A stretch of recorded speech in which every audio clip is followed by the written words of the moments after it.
Good morning dear students, मैं doctor भावना शर्मा आप सबके लिए लेकर आई हूँ संस्कृत व्याकरण का एक बहुत ही महत्वपूर्ण टॉपिक जिसका नाम है कारक प्रकरण। देखिए, मैं तो ये कहती हूँ कि कारक प्रकरण जो है वो अंग्रेजी भाषा के टेंस जैसा है। जैसे हमें टेंस आ जाता है तो सेंटेंस बनाना इजी हो जाता है हमारे लिए, उसी प्रकार यदि हम कारक प्रकरण का टॉपिक बहुत अच्छे से समझ जाते हैं तो हमारे लिए अश्रुति संशोधन, वाक्य निर्माण एवं कारक संबंधी सभी समस्याओं का समाधान हो जाता है। तो चलिए बिना टाइम वेस्ट किए शुरू करते हैं। अपना आज का टॉपिक है कारक प्रकरण। देखिए, कारक प्रकरण जो है उसमें से कैसे क्वेश्चन आपसे पूछे जाते हैं रीट को लेकर, उसके बारे में बात करेंगे। सबसे पहले तो कारक की व्युत्पत्ति क्या है ये पूछा जाएगा, तो कारक की व्युत्पत्ति के बारे में बात करेंगे। फिर हमसे पूछा जाएगा कोई भी एक सेंटेंस जो कि अशुद्ध होगा तो कारक के नियमों के आधार पर उसे शुद्ध करना होगा। इसके पश्चात हमसे पूछा जाता है कोई भी एक क्वेश्चन जिसमें किस प्रकार की विभक्ति लगती है। तो इस प्रकार की सभी प्रकार की समस्याओं के समाधान के लिए कारक का टॉपिक विस्तृत रूप से हम पढ़ेंगे। चलिए शुरू करते हैं। देखिए, कारक का जो टॉपिक है उसमें सबसे पहले हमसे पूछा जाता है कि कारक की व्युत्पत्ति क्या है। तो ध्यान दीजिएगा, कारक शब्द की व्युत्पत्ति है क्री धातु। क्री अर्थात कोई कार्य करना, क्री अर्थात कोई कार्य करना। क्री धातु में णबुल प्रत्यय करने पर, क्री धातु में णबुल प्रत्यय करने पर कारकम शब्द निष्पन्न होता है। क्री धातु में णबुल प्रत्यय करने पर कारकम शब्द निष्पन्न होता है। कारक का तात्पर्य है वह शब्द जिसका क्रिया के साथ परोक्ष एवं प्रत्यक्ष संबंध हो, वह कारक कहलाता है। वाक्य में वह पद जिसका क्रिया के साथ साक्षात संबंध हो, कारक कहलाता है। ध्यान दीजिएगा, वाक्य में जिन शब्दों का क्रिया के साथ प्रत्यक्ष या परोक्ष रूप से, किसी भी प्रकार का प्रत्यक्ष या परोक्ष रूप से संबंध अवश्य होना चाहिए, वही क्या कहलाता है? कारक। फिर से सुनेंगे, क्रिया जनकत्वम कारकत्वम, अर्थात क्रिया का जो जनक है वही कारक है, या क्रियान्वयी कारकम, क्रिया का जो निर्धारक है वही कौन है? कारक है। अर्थात हम ये कह रहे हैं कि वाक्य में वह पद जिसका कि क्रिया के साथ सीधा या साक्षात संबंध है वही कारक है। इसके अतिरिक्त जिसका क्रिया के साथ संबंध नहीं है वह कारक स्वीकार नहीं किया गया है। तो कारक शब्द की व्युत्पत्ति को लेकर प्रश्न पूछे जाते हैं। कारक शब्द कैसे बना है? तो क्री धातु में णबुल प्रत्यय आदेश करने पर कारक शब्द बना है। ध्यान दीजिए, कारक वह है जिसका कि क्रिया के साथ सीधा या फिर साक्षात संबंध है। जिसका क्रिया के साथ सीधा या साक्षात संबंध नहीं है उसकी गणना कारक में नहीं की जाती है। चलिए देखते हैं, जो हमारे कारक हैं, जितने भी कारक हैं उनका मूल आधार क्या है। कोई भी कारक संस्कृत में है अथवा हिंदी में है, उनका मूल आधार है विभक्तियाँ। तो हमसे संस्कृत में प्रश्न पूछा जाता है कारकाणाम आधारः कः। फिर से सुनिएगा, कारकाणाम आधारः कः, कारकों का आधार क्या है? तो हम कहते हैं कि कारकों का आधार कौन है? कारकों का आधार है कौन? विभक्तियाँ। अब हमेशा एक कन्फ्यूज़न है कि विभक्तियाँ हैं कितनी। हिंदी भाषा में यदि हम बात करें तो विभक्तियाँ कितनी हैं? 8। 7 विभक्तियों के अतिरिक्त वो संबोधन को भी विभक्ति के रूप में स्वीकार करते हैं हिंदी व्याकरण वाले। जबकि संस्कृत में विभक्तियाँ कितनी हैं? 7, प्रथमा से लेकर सप्तमी विभक्ति तक। तो हम कहते हैं कि कारकों का आधार कौन है? विभक्तियाँ। विभक्तियों के आधार पर ही कारकों का निर्धारण किया जाता है। अब देखिए, कारकों का आधार विभक्तियाँ हैं। संस्कृत व्याकरण में विभक्तियाँ कितनी हैं? 7 हैं। जबकि कारक कितने हैं? 6 हैं। ध्यान दीजिएगा, जितनी विभक्तियां हैं उतने ही कारक होने चाहिए थे। विभक्तियां तो कितनी हैं? 7, जबकि कारक कितने हैं? 6। तो समस्या ये है कि कौन सी ऐसी विभक्ति है जो कारक नहीं है। तो हम कहते हैं जिसका क्रिया के साथ सीधा या साक्षात संबंध है वह तो कारक है। तो प्रथमा से लेकर सप्तमी तक में ऐसी कौन सी विभक्ति है जिसका कि क्रिया के साथ सीधा या साक्षात संबंध नहीं है? तो वह है षष्ठी विभक्ति। षष्ठी विभक्ति का क्रिया के साथ सीधा अथवा साक्षात संबंध नहीं है, उसका कोई संबंध है ही नहीं, उसका तो विषय के साथ संबंध है। अतः षष्ठी विभक्ति की गणना कारकों के अंतर्गत नहीं की जाती है। ध्यान दीजिएगा, विभक्तियाँ कितनी हैं? 7, जबकि कारक कितने हैं? 6। कौन सी विभक्ति कारक स्वीकार नहीं की गई है?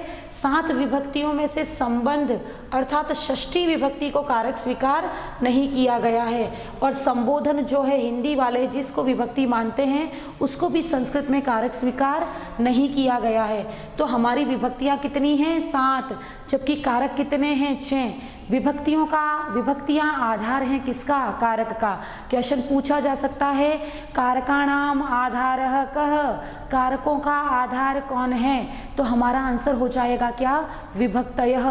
विभक्तियाँ 7, कारक 6। कौन सी विभक्ति कारक नहीं है? षष्ठी विभक्ति।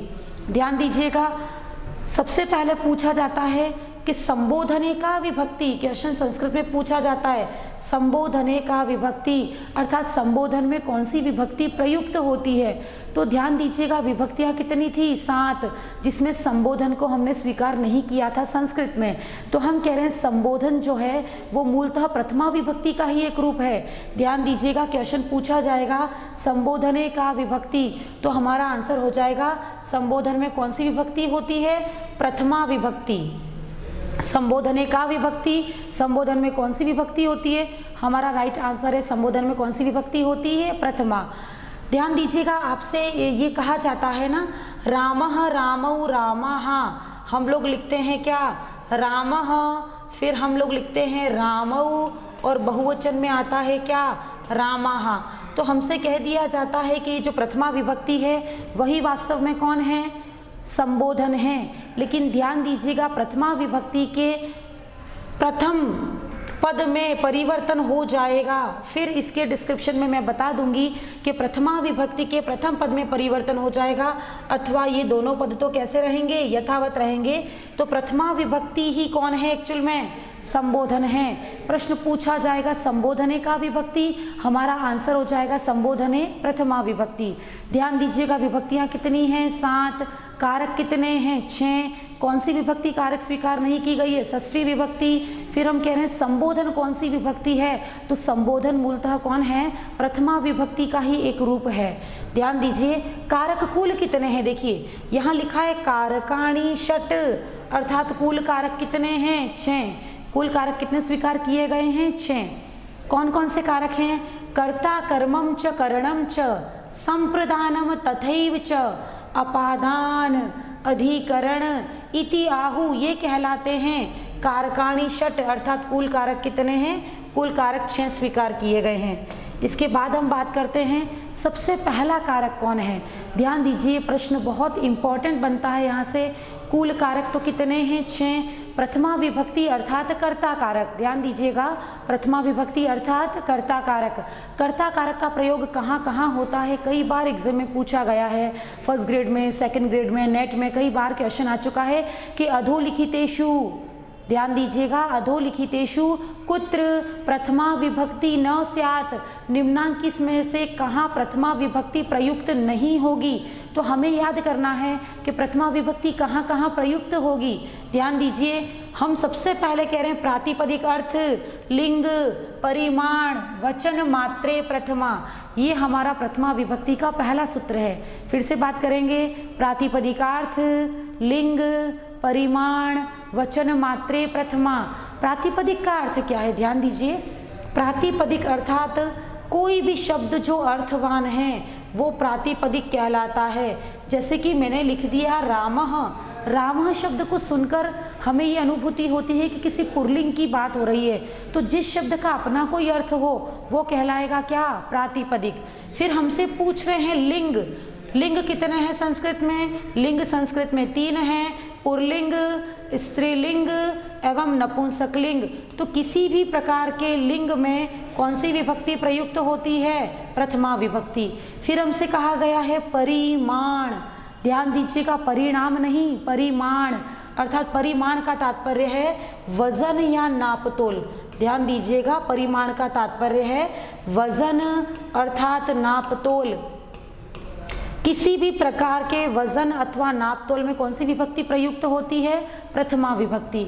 इसके बाद हमसे पूछा गया है वचन, वचन कितने प्रकार के हैं संस्कृत में? एक वचन, द्विवचन और बहुवचन। अब हम बात कर रहे हैं केवल इन्हीं शब्दों में कौन सी विभक्ति प्रयुक्त होगी? प्रथमा। ध्यान दीजिएगा प्रातिपदिक अर्थ, लिंग, परिमाण, वचन, मात्रे, यहाँ लिखा है मात्रे, मात्रे शब्द का तात्पर्य है ओनली, अर्थात ओनली इन्हीं में प्रथमा विभक्ति प्रयुक्त होगी, इसके अतिरिक्त प्रथमा विभक्ति का प्रयोग कहीं भी नहीं किया जाएगा। कौन कौन से वो शब्द हैं याद करने होंगे हमें, प्रातिपदिक अर्थ, लिंग, परिमाण, वचन, ओनली इन्हीं में कौन सी विभक्ति आएगी, प्रथमा। प्रातिपदिक अर्थ कौन है, सार्थक पद समूह। लिंग कौन है, पुरलिंग, स्त्रीलिंग, नपुंसकलिंग। परिमाण कौन है, वजन या नापतोल। वचन कौन है, एक वचन, द्विवचन और बहुवचन। केवल इन्हीं में प्रथमा विभक्ति का प्रयोग किया जाएगा। ध्यान दीजिए, दूसरा सूत्र है संबोधने च। अभी आया था कि संबोधने का विभक्ति, संबोधन में कौन सी विभक्ति प्रयुक्त होती है, संबोधन में मूलतः प्रथमा विभक्ति प्रयुक्त होती है, अर्थात हम कह सकते हैं कि संबोधन मूलतः प्रथमा विभक्ति का ही एक रूप है। पर ध्यान दीजिएगा, अभी मैंने आपको बताया था कि जो भी किसी भी शब्द की हम प्रथमा विभक्ति जब लिखते हैं और उसका जब हमें संबोधन बनाना है तो हमारे द्विवचन और बहुवचन तो सेम रहेंगे, लेकिन उस प्रथमा विभक्ति का जो एक वचन है उसका रूप संबोधन में बदल जाएगा। जैसे कि मैं दिखा देती हूँ आपको, हमने लिखा है यहाँ पर क्या, रामः, रामौ, रामाः, ये हमारा प्रथमा विभक्ति एक वचन है। इस प्रथमा विभक्ति एक वचन का जब हमें संबोधन बनाना होगा तो द्विवचन तो आपका ऐसा ही रहेगा, हे रामौ, ये आपका ऐसा ही रहेगा, हे रामाः, लेकिन जो एक वचन है उसका रूप परिवर्तित हो जाएगा और इसका रूप बन जाएगा कौन, हे राम, और इस हे राम में से विसर्ग का प्रयोग हट जाएगा।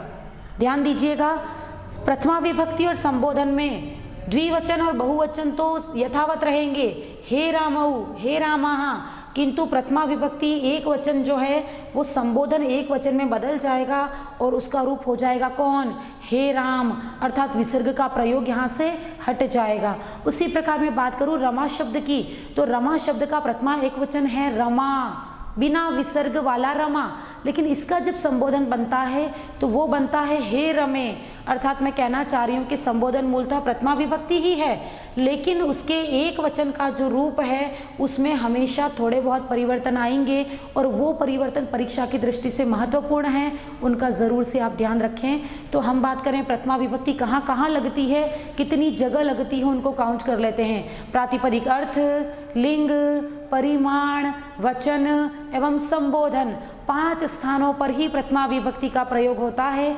इन 5 स्थानों के अतिरिक्त कहीं पर भी प्रथमा विभक्ति प्रयुक्त नहीं होती है। चलिए आते हैं द्वितीय विभक्ति की तरफ। हमसे प्रथमा विभक्ति का प्रश्न पूछा जा सकता था कि अधोलिखितेषु कुत्र प्रथमा न स्यात्, निम्नांकित में से कहाँ प्रथमा विभक्ति नहीं होती है, तो 3 ऑप्शन तो वो होंगे जो कि प्रातिपदिक अर्थ, लिंग, परिमाण, वचन और संबोधन होंगे, और एक ऑप्शन वो होगा जो कि कुछ भी है, जैसे नमः दे दिया, अभीतः दे दिया। तो आपको याद रखना है कि केवल 5 स्थानों पर ही प्रथमा विभक्ति प्रयुक्त होती है, उन 5 के अतिरिक्त प्रथमा विभक्ति का प्रयोग कहीं पर भी नहीं होता है। चलिए आ जाइए, हमारा दूसरा कारक है कर्म कारक। कर्म कारक अर्थात द्वितीय विभक्ति, ध्यान दीजिएगा, कर्म कारक अर्थात द्वितीय विभक्ति। सबसे पहला प्रश्न हमारे यहाँ से आता है कर्मणि का विभक्ति। ध्यान दीजिएगा, संस्कृत में बोल रही हूँ, क्वेश्चन आता है हमारा कर्मणि का विभक्ति, अर्थात कर्म में कौन सी विभक्ति होती है, तो हमारा आंसर हो जाएगा कर्मणि द्वितीय विभक्ति स्यात्। ध्यान दीजिएगा, हमारा आंसर हो जाएगा कर्मणि द्वितीय विभक्ति स्यात्। कर्म में कौन सी विभक्ति होती है, द्वितीय, रहेगा याद, कर्म में कौन सी विभक्ति प्रयुक्त होती है, तो द्वितीय। फिर देखो, सबसे पहला इसका जो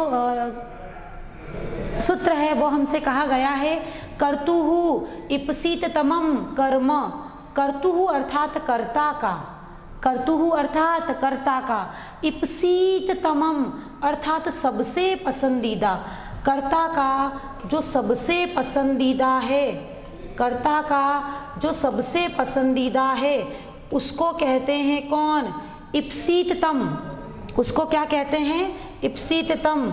इप्सिततम अर्थात कौन, कर्ता का जो सबसे इप्सिततम यानी सबसे पसंदीदा है, उस कारक में कौन सी विभक्ति होगी, कर्म, अर्थात कौन सी विभक्ति होगी, द्वितीय। ध्यान दीजिएगा, कर्ता का जो सबसे पसंदीदा है उसमें कौन सी विभक्ति होगी? द्वितीया। ध्यान दीजिए, कई बार क्वेश्चन आता है इप्सित तमम अर्थे का विभक्ति, इप्सित तमम अर्थे का विभक्ति, और कई बार इप्सित तमम की जगह इष्टतमम भी लिखा होता है। ध्यान दीजिएगा, इष्टतमम भी लिखा होता है। इप्सित तमम या इष्टतमम अर्थे का विभक्ति, तो हमारा आंसर हो जाएगा द्वितीया विभक्ति। कर्ता अपनी क्रिया द्वारा जिसको सर्वाधिक चाहे। ध्यान दीजिएगा, यहाँ पर कौन है अपना कर्ता? रामः। वो कौन सी क्रिया कर रहा है? खादति। देखिए, राम जब खाना खाने बैठा है तो राम के पास खाने के बहुत सारे ऑप्शन हैं। वो चाहे तो मिठाई खा सकता है, वो चाहे तो सब्जी चपाती खा सकता है, वो चाहे तो फ्रूट खा सकता है।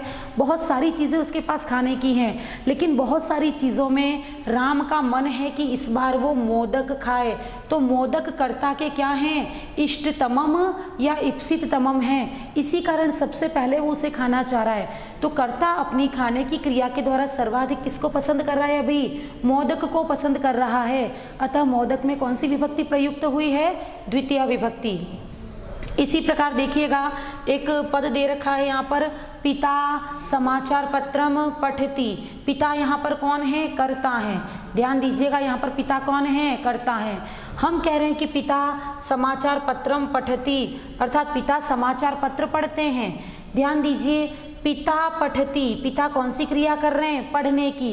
इस पढ़ने की क्रिया में पिता के पास बहुत सारे साधन थे। पिता चाहते तो कोई बुक पढ़ सकते थे, पिता चाहते तो कोई धार्मिक ग्रंथ पढ़ सकते थे, कोई पत्र पत्रिका पढ़ सकते थे, लेकिन पिता का सबसे इप्सिततमम वर्तमान में कौन था? समाचार पत्र था। पिता ने बहुत सारी चीज़ों में से समाचार पत्र को उठाया कि समाचार पत्र पढ़ा जाए, तो समाचार पत्र पिता का अभी इप्सिततमम या इष्टतमम था। अतः समाचार पत्र में किस विभक्ति का प्रयोग हुआ है? द्वितीय विभक्ति का। फिर बात करते हैं क्वेश्चन एग्जाम की दृष्टि से क्या पूछा जाएगा। एग्जाम में पूछा जाएगा इप्सिततमम अथवा इष्टतमम योगे का विभक्ति। जो कर्ता का सबसे इप्सिततमम या इष्टतमम है उसमें द्वितीय विभक्ति प्रयुक्त होती है। या फिर प्रश्न पूछा जाता है इप्सिततमम या इष्टतमम अर्थे कह कारकः, कौन सा कारक होता है? तो कर्म कारक। कर्म कारक अर्थात द्वितीय विभक्ति। ध्यान दीजिएगा, अभी हमने कहा कि कर्ता का जो सबसे इप्सिततमम अर्थात जो सबसे फेवरेट है, जिसको वो सबसे पहले पसंद करेगा, उसमें द्वितीय विभक्ति का प्रयोग होगा।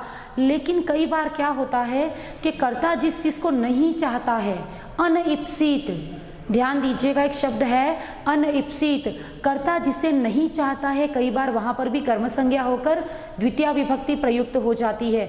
इसी से संबंधित एक सूत्र है, तथा युक्तम च न इप्सितम। ध्यान दीजिएगा, यहाँ लिखा है न इप्सितम अर्थात पसंदीदा नहीं है। ध्यान दीजिएगा, यहाँ पर शब्द है पसंदीदा नहीं है। कर्ता का सबसे पसंदीदा में द्वितीय विभक्ति लगेगी, लेकिन कोई वस्तु यदि कर्ता को पसंद नहीं है, वो वस्तु यदि कर्ता के इप्सित अर्थात पसंदीदा वस्तु के साथ मिला दी जाए और कर्ता को उसका ज्ञान न हो, जिस प्रकार कोई व्यक्ति यदि मिठाई पसंद करता है, उस मिठाई में यदि किसी व्यक्ति ने जहर मिला दिया है और कर्ता को उस जहर का ध्यान न हो, तो कर्ता जितने चाव से मिठाई खाएगा उसी चाव से उसमें मिले हुए जहर को भी खाएगा। अर्थात कर्ता जो है, व्यक्ति जो राम है, वो मिठाई के साथ जो बिहेवियर कर रहा है वही बिहेवियर विष के साथ भी करेगा। तो इप्सित तमम था अपना कौन? मोदक या मिठाई, और अनिप्सित था अपना कौन? विष। तो जितने चाव से वो मिठाई को खाता है उतने चाव से ही वो विष को खाता है। तो इप्सित तमम में भी और अनिप्सित में भी, दोनों में द्वितीय विभक्ति का प्रयोग होता है। देखिए हमारा उदाहरण क्या है, ओदनम भुंजानो विषम भुंकते। चावल को खाते हुए, ओदन यानी चावल, चावल को खाते हुए विष को भी खाता है। ध्यान दीजिएगा, किसी भी कर्ता का फेवरेट या इप्सिततमम इष्टतमम कौन होगा? ओदन अर्थात चावल होगा। तो हमसे पूछा जाता है कोई उदाहरण देकर कि यहाँ इप्सिततमम क्या होगा, तो अपना यहाँ इप्सिततमम कौन हो गया है? ओदन या फिर चावल। ओदन कर्ता का बहुत प्रिय है। वो ओदन को जैसे ही खाने लगता है उस ओदन में क्या मिला हुआ है, विष मिला हुआ है, और कर्ता को इस विष का ध्यान न हो तो कर्ता जितना अच्छा बिहेवियर ओदन के साथ करता है उतना ही अच्छा बिहेवियर किसके साथ कर रहा है, विष के साथ भी कर रहा है। वो कहेगा ना कि जैसे आज तो चावल बहुत ही टेस्टी बना है, इस प्रकार वो जो व्यवहार ओदन के साथ कर रहा है वैसा ही व्यवहार विष के साथ भी कर रहा है। अतः ओदन आपका हो गया इप्सित तमम और विष आपका हो गया कौन, अनिप्सित। तो यहाँ पे इप्सित तमम और अनिप्सितम दोनों में कौन सी विभक्ति प्रयुक्त हुई है, दोनों में द्वितीय विभक्ति प्रयुक्त हुई है। एग्जाम में प्रश्न पूछा जाएगा इप्सित तमम अनिप्सितम च का विभक्ति ही, इप्सित तमम और अनिप्सित दोनों में कौन सी विभक्ति होगी। तो हमने सबसे पहला जो सूत्र पढ़ा था कर्तुहु इप्सित तमम कर्म, कर्ता की इप्सित तमम में भी द्वितीय प्रयुक्त होगी, जबकि कर्ता का जो अनिप्सित है उसमें भी कौन सी विभक्ति प्रयुक्त होगी, द्वितीय विभक्ति। उसी प्रकार एक और उदाहरण दे रखा है, ग्रामम गच्छन तृणम स्पृशति। कोई व्यक्ति है, कोई बालक है जो कि बहुत दिनों के बाद गांव जा रहा है। अब देखिए गांव जाने की उसकी खुशी इतनी है कि गांव जाना, ग्रामम गच्छन, ये तो उसका इप्सित कार्य है, अर्थात ये तो उसे बहुत पसंद है। उस गांव जाने के एक्साइटमेंट में वो तृणम स्पृशति, तिनके को छूता है। हम कई बार होता है ना कि पेड़ की पत्तियां तोड़ लेते हैं या खिलता हुआ फूल तोड़ लेते हैं, किसी और एक्साइटमेंट के कारण हम अचानक से ये काम कर देते हैं। तो गांव जाना किसी कर्ता का पसंदीदा काम था, इप्सितमम काम था। तिनका को छूना तो इसका इप्सितमम काम नहीं था, लेकिन गांव जाने के एक्साइटमेंट में उसने तिनका तोड़ लिया है। तो ग्रामम गच्छन तो आपका इप्सितमम का वर्ण हो गया, जबकि तृणम आपका अनइप्सित है। यहाँ पर हमसे पूछा जा सकता है कि निम्नांकित उदाहरणों में इप्सित तमम कौन है और अनइप्सित कौन है। आपको ध्यान रखना है कि जो भी आपके इप्सित तमम हैं वो तो हैं कौन, ओदन और ग्रामम, जबकि अनिप्सित बिना चाहे अचानक से हमारी मूल क्रिया में लग गए हैं वो कौन है, विष और तृण। तो हमसे इप्सिततम और अनिप्सिततम के बारे में पूछा जा सकता है। आगे बढ़ते हैं। देखिए इसके बाद एक बहुत ही महत्वपूर्ण सूत्र यहाँ पर आया है। उस महत्वपूर्ण सूत्र से हमसे ज़रूर से प्रश्न पूछे जा सकते हैं। ये हमारे अशुद्धि संशोधन में भी काम आता है, वाक्य निर्माण में भी काम आता है, और कारक का अपना भी क्वेश्चन यहाँ से बनता है। तो 3 टॉपिक जो हैं वो हमारे इससे रिलेटेड हैं, कारक प्रकरण से। तीनों टॉपिक मैं साथ में ही करवा रही हूँ, अशुद्धि संशोधन भी, वाक्य निर्माण भी और कारक प्रकरण भी। चलिए देखते हैं। हमारा सूत्र है अधिशिंग स्थासाम कर्म। देखिए अधि यहाँ पर कौन है, उपसर्ग है। अधि कौन है अपना यहाँ पर, उपसर्ग है। फिर हमारी धातुएं दे रखी है, शिंग अर्थात सोना, स्था अर्थात ठहरना, आस अर्थात बैठना। ध्यान दीजिएगा, अधि उपसर्ग के पश्चात सिंग अर्थात सोना, स्था अर्थात ठहरना, और आस, ध्यान दीजिएगा आसन पे अपन क्या करते हैं, बैठते हैं। तो आस अर्थात बैठना। यदि उपसर्ग के साथ शिंग, स्था और आस धातुओं का प्रयोग हुआ है तो शब्द बनेगा अधिशेते, अधितिष्ठति और अध्यासते। मैं कहती हूँ यदि किसी वाक्य के अंत में अधिशेते, अधितिष्ठति एवं अध्यासते लगा हुआ पद है तो धातु का आधार कौन है, किस स्थान पर व्यक्ति बैठता है, किस स्थान पर व्यक्ति सो रहा है, या किस स्थान पर व्यक्ति ठहरा हुआ है, उस आधार में कौन सी विभक्ति होगी, द्वितीय विभक्ति। या आधार की कौन सी संज्ञा होगी, तो कर्म संज्ञा होगी। ध्यान दीजिए, इसको क्वेश्चन फॉर्म में मैं लेकर आई हूँ ताकि आपका अशुद्धि संशोधन, वाक्य निर्माण और रिक्त स्थान की पूर्ति वाले क्वेश्चन आपसे हो जाए। देखिए हम कह रहे हैं कि यदि पद के अंत में अधिशेते, अधितिष्ठति या अध्यासते दे रखा है, ध्यान दीजिएगा पद के अंत में अधिशेते, अधितिष्ठति या अध्यासते दे रखा है तो आप देखिएगा कि इस पूरे वाक्य में आधार अर्थात जगह कौन सी है, उस जगह में हमें कौन सी विभक्ति देनी है, द्वितीय विभक्ति। तो विभक्तियां तो आपने याद कर रखी होंगी। देखिए वैकुंठ आपकी कौन सी विभक्ति है, प्रथमा। वैकुंठम आपकी कौन सी विभक्ति है, द्वितीया। वैकुंठ है आपकी कौन सी विभक्ति है, सप्तमी। तो हम कह रहे हैं उपसर्ग युक्त धातुओं का प्रयोग होने पर आधारे का विभक्ति, अर्थात आधार में कौन सी विभक्ति होगी, तो हमारा राइट आंसर है कौन सी विभक्ति, द्वितीय विभक्ति। ध्यान दीजिएगा, उपसर्ग युक्त धातु का प्रयोग होने पर आधार में द्वितीय विभक्ति प्रयुक्त होगी। इसी से संबंधित प्रश्न बन सकता है, उपसर्ग युक्त धातु नाम प्रयोगे आधारे का विभक्ति ही। फिर से सुनिएगा, उपसर्ग युक्त धातु नाम प्रयोगे आधारे का विभक्ति ही, अर्थात जब उपसर्ग युक्त किसी धातु का प्रयोग होता है तो आधार में कौन सी विभक्ति होगी, हमारा आंसर है आधार में द्वितीय विभक्ति होगी। इसी प्रकार का एक और उदाहरण है, अधिशेते, अधितिष्ठति, अध्यासते, यदि कोई भी पद बाद में है तो आधार में कौन सी विभक्ति का प्रयोग होगा, द्वितीय विभक्ति का। देखिए द्वितीय विभक्ति कहाँ है, सिंहासनम द्वितीय है, सिंहासनः प्रथमा विभक्ति है, सिंहासने सप्तमी विभक्ति है। उपसर्ग युक्त धातु का प्रयोग होने पर हमें आधार में कौन सी विभक्ति देनी थी, द्वितीय विभक्ति। तो हमारा राइट आंसर यहाँ पर हो जाएगा कौन सा, हमारा राइट आंसर यहाँ पर हो जाएगा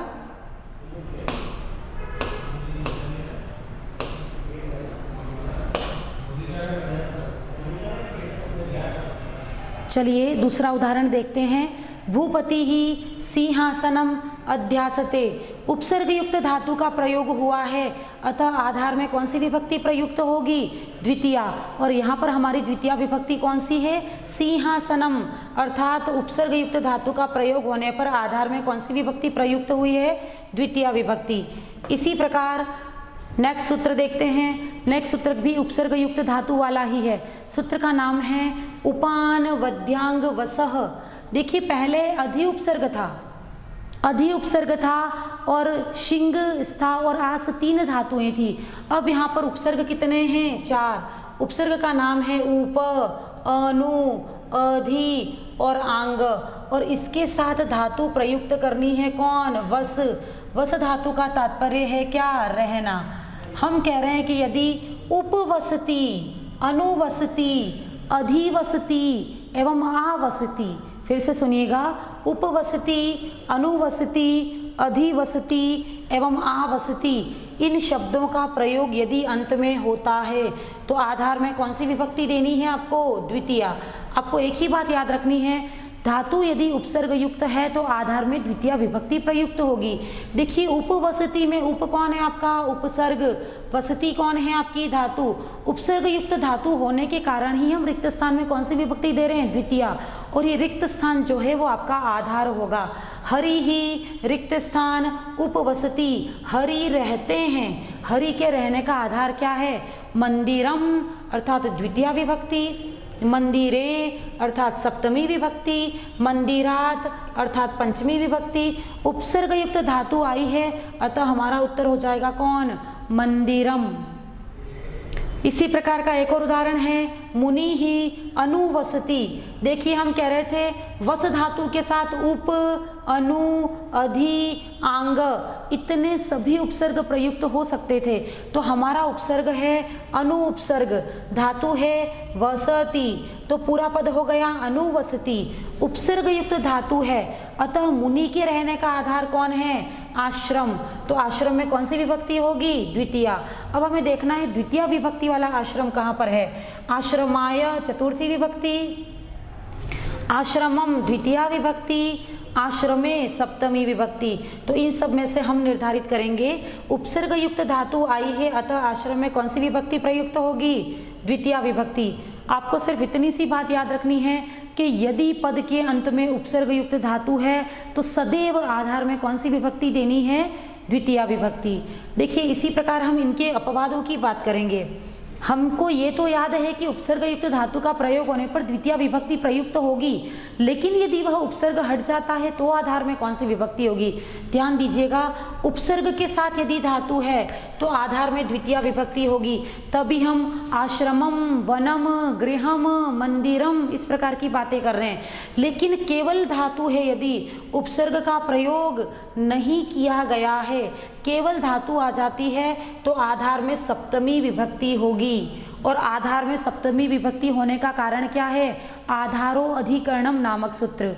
कोई भी व्यक्ति जैसे उदयपुर में रहता है, में अर्थात कौन, सप्तमी विभक्ति, तो में का प्रयोग होने के कारण सप्तमी होगी, लेकिन उपसर्ग युक्त धातु आ गई है तो उपसर्ग होने के कारण वहाँ आधार में द्वितीय विभक्ति हो जाएगी।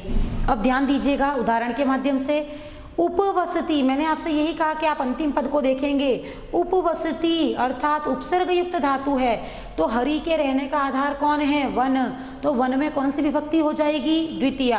अब यहाँ देखिए वसति, अकेला वसति दे रखा है, किसी प्रकार का उपसर्ग नहीं है, तो अभी हमने बताया केवल धातु होगी, उपसर्ग नहीं होगा, तो आधार में कौन सी विभक्ति होगी, सप्तमी। तो देखिए हरि के रहने का आधार यदि वन है तो वन में कौन सी विभक्ति हो जाएगी, सप्तमी विभक्ति। तो हमारे अपवाद ये थे कि उपसर्ग युक्त धातु है तो विभक्ति हो जाएगी द्वितीय, उपसर्ग का प्रयोग हटने पर विभक्ति हो जाएगी कौन, सप्तमी, क्योंकि वो आधारो अधिकरणम सूत्रानुसार उसका कार्य हो जाएगा। इसी प्रकार एक और अपवाद है, यदि कहीं पर ऐसा आ जाए कि कोई व्यक्ति भोजन के अभाव में, कोई व्यक्ति भोजन के अभाव में उपवास करता है, ध्यान दीजिए, यदि लिखा हुआ आ जाता है कि भोजनाभावे, भोजनाभावे सह अर्थात वह व्यक्ति उपवसति अर्थात उपवास करता है। ध्यान दीजिएगा ये उपवसति रहना के संदर्भ में था और यहाँ पर भोजन के अभाव के कारण किसी व्यक्ति का व्रत और उपवास हो गया। तो ध्यान दीजिए जो व्यक्ति व्रत और उपवास करते हैं उनका भी हम साथ देते हैं ना, हम पूरे दिन इनसे पूछते रहते हैं कि क्या खाओगे, रेस्ट करो, काम मत करो, आराम कर लो, आपका उपवास है। तो जिसका उपवास होता है उसका भी हम साथ देते हैं। तो आपको याद करना है कि उपवसति जब उपवास करने या भूखा रहने के संदर्भ में आए तो हमें उसका साथ देना है, अर्थात कौन सी विभक्ति देनी है हमें यहाँ पर, सप्तमी विभक्ति देनी है। अब 3 नए टॉपिक हो गए हमारे पास। उपसर्ग युक्त धातु है, आधार में द्वितीय, उपसर्ग हटने पर केवल धातु है तो आधार में सप्तमी, और कोई व्यक्ति भोजन के अभाव में उपवास करता है, भूखा रहता है, तो भी कौन सी विभक्ति प्रयुक्त होगी, क्योंकि उपवास करने वाले का हम साथ देते हैं तो हमें कौन सी विभक्ति देनी है, यहाँ पर भी सप्तमी। एक क्वेश्चन आया था 2nd ग्रेड में, छात्रः गुरुम अनुसरति। देखिए जितनी भी धातुएं यहाँ पर दे रखी थी, शिंग, बस, ये जितनी भी धातुएं दे रखी थी उनके अतिरिक्त धातु का प्रयोग हुआ है। लेकिन आपको याद रखना है कि छात्रः गुरुम अनुसरति, अनुगच्छति, अनुपठति, कुछ भी उपसर्ग युक्त धातु यदि पीछे आ गई है तो आपके रिक्त स्थान में सदैव कौन सी विभक्ति प्रयुक्त होगी, सदैव द्वितीय विभक्ति होगी। उपसर्ग का प्रयोग हटने पर कौन सी विभक्ति होगी, सदैव सप्तमी। और जो व्यक्ति भूखा रहकर उपवास करता है उसका तो हमें साथ देना है, तो उसमें भी कौन सी विभक्ति प्रयुक्त होगी, सप्तमी विभक्ति प्रयुक्त होगी। चलिए आगे देखते हैं, ये हमारा बहुत ही महत्वपूर्ण कारक का एक सूत्र है। प्रश्न यहाँ से आता है, उपपद विभक्ति ही कह, उपपद विभक्ति कौन सी है। प्रश्न पूछेंगे, अधोलिखितेषु उपपद विभक्ति ही कह, निम्नांकित में से उपपद विभक्ति कौन सी है। उपपद विभक्ति उसको कहेंगे जो कि पदों के आधार पर निर्धारित की जाएगी। जैसे हमने कर्तुः इप्सितमम कर्म पढ़ा तो वहाँ कर्ता का जो अभिष्ट है, जो इप्सिततमम है, उसमें कौन सी विभक्ति आई थी, द्वितीय। वहाँ पर कोई निर्धारित पद नहीं था कि ये पद होगा तो ही द्वितीय लगेगी, ये पद होगा तभी तृतीय लगेगी। तो वहाँ हमें कम्प्लीटली फ्री छोड़ा हुआ था कि कर्ता जिसको भी पसंद करे उसमें द्वितीय लगाइएगा, तो हम वहाँ फ्री थे। लेकिन यहाँ पर देखिए, यहाँ पर पद निर्धारित किए हुए हैं कि ये पद होगा तो ही द्वितीय लगेगी, अन्यथा कहीं और आएगा कि ये पद होगी तो ही चतुर्थी लगेगी। तो जहाँ पदों के आधार पर विभक्ति डिसाइड हो जाए उसे कहेंगे कौन, उपपद विभक्ति। तो एग्जाम में प्रश्न आता है निम्नांकित में से कौन सी एक उपपद विभक्ति है, तो आपको पहली उपपद विभक्ति याद रखनी है कौन सी, अभीतः। अभीतः का तात्पर्य है क्या, दोनों ओर। अभीतः का तात्पर्य है दोनों ओर। जैसे कि हम बात करते हैं ना कि मंदिर के दोनों ओर वृक्ष हैं, अभीतः का तात्पर्य है दोनों ओर। फिर हम बात कर रहे हैं परितः। परितः का तात्पर्य है चारों ओर। परितः का तात्पर्य है चारों ओर। फिर लिखा है समयानिकषा। समयानिकषा का तात्पर्य है निकट, निकट या फिर पास। एक शब्द लिखा है हा। हा का तात्पर्य क्या है, दुख। और एक शब्द लिखा है अंत में प्रति। प्रति का तात्पर्य है क्या? की ओर। अब देखिए ये सारे के सारे आपके उपपद दे रखे हैं। यदि कहीं पर उपपद का प्रयोग हुआ है तो आपको प्रश्न पूछना है, किसके दोनों ओर, किसके चारों ओर, किसके निकट, किसके प्रति दुख या किसकी ओर। इनका जो आंसर आएगा उस आंसर में आपको लगानी है कौन सी विभक्ति? द्वितीया। ध्यान दीजिएगा, कई बार हमसे हिंदी का वाक्य देकर संस्कृत बनाने को कहा जाता है, संस्कृत में वाक्य निर्माण करने को कहा जाता है, तो वहाँ हमें ये समझ में नहीं आता कि हम विभक्ति कहाँ लगाएं। तो आपको याद रखना है कि यदि पद उपपद है तो हम प्रश्न पूछेंगे और प्रश्न का हमारा जो उत्तर आएगा उसमें द्वितीय विभक्ति लगेगी। तो देखिए हिंदी से संस्कृत बनाना सीखते हैं। विद्यालय के चारों ओर वृक्ष हैं। ध्यान दीजिएगा, पद आपका क्या है? विद्यालय के चारों ओर वृक्ष हैं। हम प्रश्न पूछेंगे किसके चारों ओर वृक्ष हैं? हमारा आंसर आ गया कौन? विद्यालय। इसी कारण विद्यालय में हमने द्वितीय विभक्ति करके विद्यालयम किया है। आ रहा होगा समझ में? किसके चारों ओर वृक्ष हैं? विद्यालय के। विद्यालय हमारे प्रश्न का उत्तर है, अतः द्वितीय विभक्ति का प्रयोग कहाँ होगा? विद्यालय में होगा। हमारा आंसर हो गया विद्यालयम। देखिए चारों ओर के लिए अपन पद प्रयुक्त करेंगे कौन? परितः। अब यदि किसी विद्यालय के चारों ओर वृक्ष हैं तो नेचुरली वृक्ष कितने होंगे? बहुत सारे होंगे। तो वृक्ष शब्द का क्या चलेगा? बहुवचन। अब देखिए वृक्षाः, रामः रामौ रामाः। उसी प्रकार वृक्षः वृक्षौ वृक्षाः। तो बहुत सारे वृक्ष हैं इसीलिए हमने लिखा है वृक्षाः सन्ति। ध्यान दीजिएगा, हमसे पूछा जाए कि प्रयाग के दोनों ओर नदियां हैं, विद्यालय के चारों ओर वृक्ष हैं, गांव के निकट औषधालय है, तो हमें प्रश्न पूछना है। हमारे प्रश्न का जो उत्तर आएगा वही आपका होगा कौन? द्वितीय विभक्ति युक्त पद। ध्यान दीजिएगा, नगर के निकट उद्यान है, नगर के निकट उद्यान है। हमारे प्रश्न है किसके निकट उद्यान है? हमारा आंसर आ गया नगर के निकट। ये हमारा कौन है? आंसर है।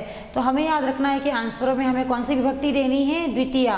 तो नगर का द्वितीय विभक्ति हो जाएगी नगरम। जैसे राम की रामम, वैसे नगर की द्वितीय हो जाएगी कौन? नगरम। तो हमने लिख दिया नगरम समयानिकषावा, अर्थात नगर के निकट उद्यानम अस्ति, अर्थात उद्यान है। ध्यान दीजिएगा, जितने भी उपपद हैं उनमें प्रश्न पूछेंगे किसके दोनों ओर, किसके चारों ओर, किसके निकट, किसके प्रति दुख या किसकी ओर। इनके जो उत्तर हैं उन्हीं स्थानों पर कौन सी विभक्ति होगी? द्वितीय। इसके अतिरिक्त पूरा का पूरा पद किसमें चलेगा? प्रथमा विभक्ति में प्रयुक्त होगा। इसी प्रकार इसके अन्य उदाहरणों को देखते हैं। धूर्तम, धूर्त, दुर्जन एवं पिशाच के प्रति धिक्कार। आपका उपपद कौन सा था? धिक। ध्यान दीजिएगा, आपका उपपद कौन सा था? धिक। प्रश्न एग्जाम में पूछते हैं धिक योगे का विभक्ति, अर्थात धिक शब्द का प्रयोग होने पर कौन सी विभक्ति होगी? तो धिक योगे द्वितीय विभक्ति। एक तो ये क्वेश्चन बन जाता है। कई बार रिक्त स्थान या अशुद्धि संशोधन में प्रश्न आता है, तो हमें क्या करना है? जिसके प्रति हम धिक्कार कर रहे हैं उस सामने वाले व्यक्ति में कौन सी विभक्ति देंगे? द्वितीय विभक्ति। अब देखिए, हम कह रहे हैं कि हमारा धिक्कार या हमारा जो दुख है वो किसके प्रति है? शठ के प्रति। शठ अर्थात धूर्त के प्रति, दुर्जन के प्रति और पिशाच के प्रति। तो हमें याद रखना है कि जो भी हमारा धिक्कार है या जो भी हमारा दुख है, अर्थात धिक और हा शब्दों का प्रयोग होने पर जिस व्यक्ति के प्रति ये क्रियाएं की जा रही हैं, अर्थात जो व्यक्ति जिस व्यक्ति को हम धिक्कार दे रहे हैं या जिस व्यक्ति के प्रति हम दुख प्रदर्शित कर रहे हैं, उस सामने वाले व्यक्ति में कौन सी विभक्ति होगी? द्वितीय। क्वेश्चन आता है धिक योगे हा योगे च का विभक्ति ही, धिक और हा के योग में कौन सी विभक्ति होगी? ध्यान दीजिएगा। नेक्स्ट अपना हिंदी वाक्य है, माता मंदिर की ओर जाती है। देखिए, मैंने प्रश्न पूछा था किसके दोनों ओर, किसके चारों ओर, किसके निकट, किसके प्रति दुख और किसकी ओर। तो हमारा ये जो प्रश्न है इसमें माता मंदिर की ओर जाती है। हमारा प्रश्न है माता किसकी ओर जाती है? हमारा आंसर है मंदिर की ओर। तो मंदिर में हमें कौन सी विभक्ति प्रयुक्त करनी है? द्वितीय विभक्ति। मंदिर में द्वितीय विभक्ति का प्रयोग करने पर हमारा आंसर हो जाएगा कौन? मंदिरम। कई बार रिक्त स्थान में पूछा जाता है और कई बार अशुद्धि संशोधन में पूछा जाता है कि निम्नांकित पद का सही वाक्य क्या बनेगा। तो आपको याद रखना है कि हमारा जो प्रश्न होगा उस प्रश्न का जो उत्तर है उसी में द्वितीय विभक्ति प्रयुक्त करनी है। तो माता मंदिर की ओर जाती है, हमारा आंसर हो जाएगा माता मंदिरम प्रति गच्छति।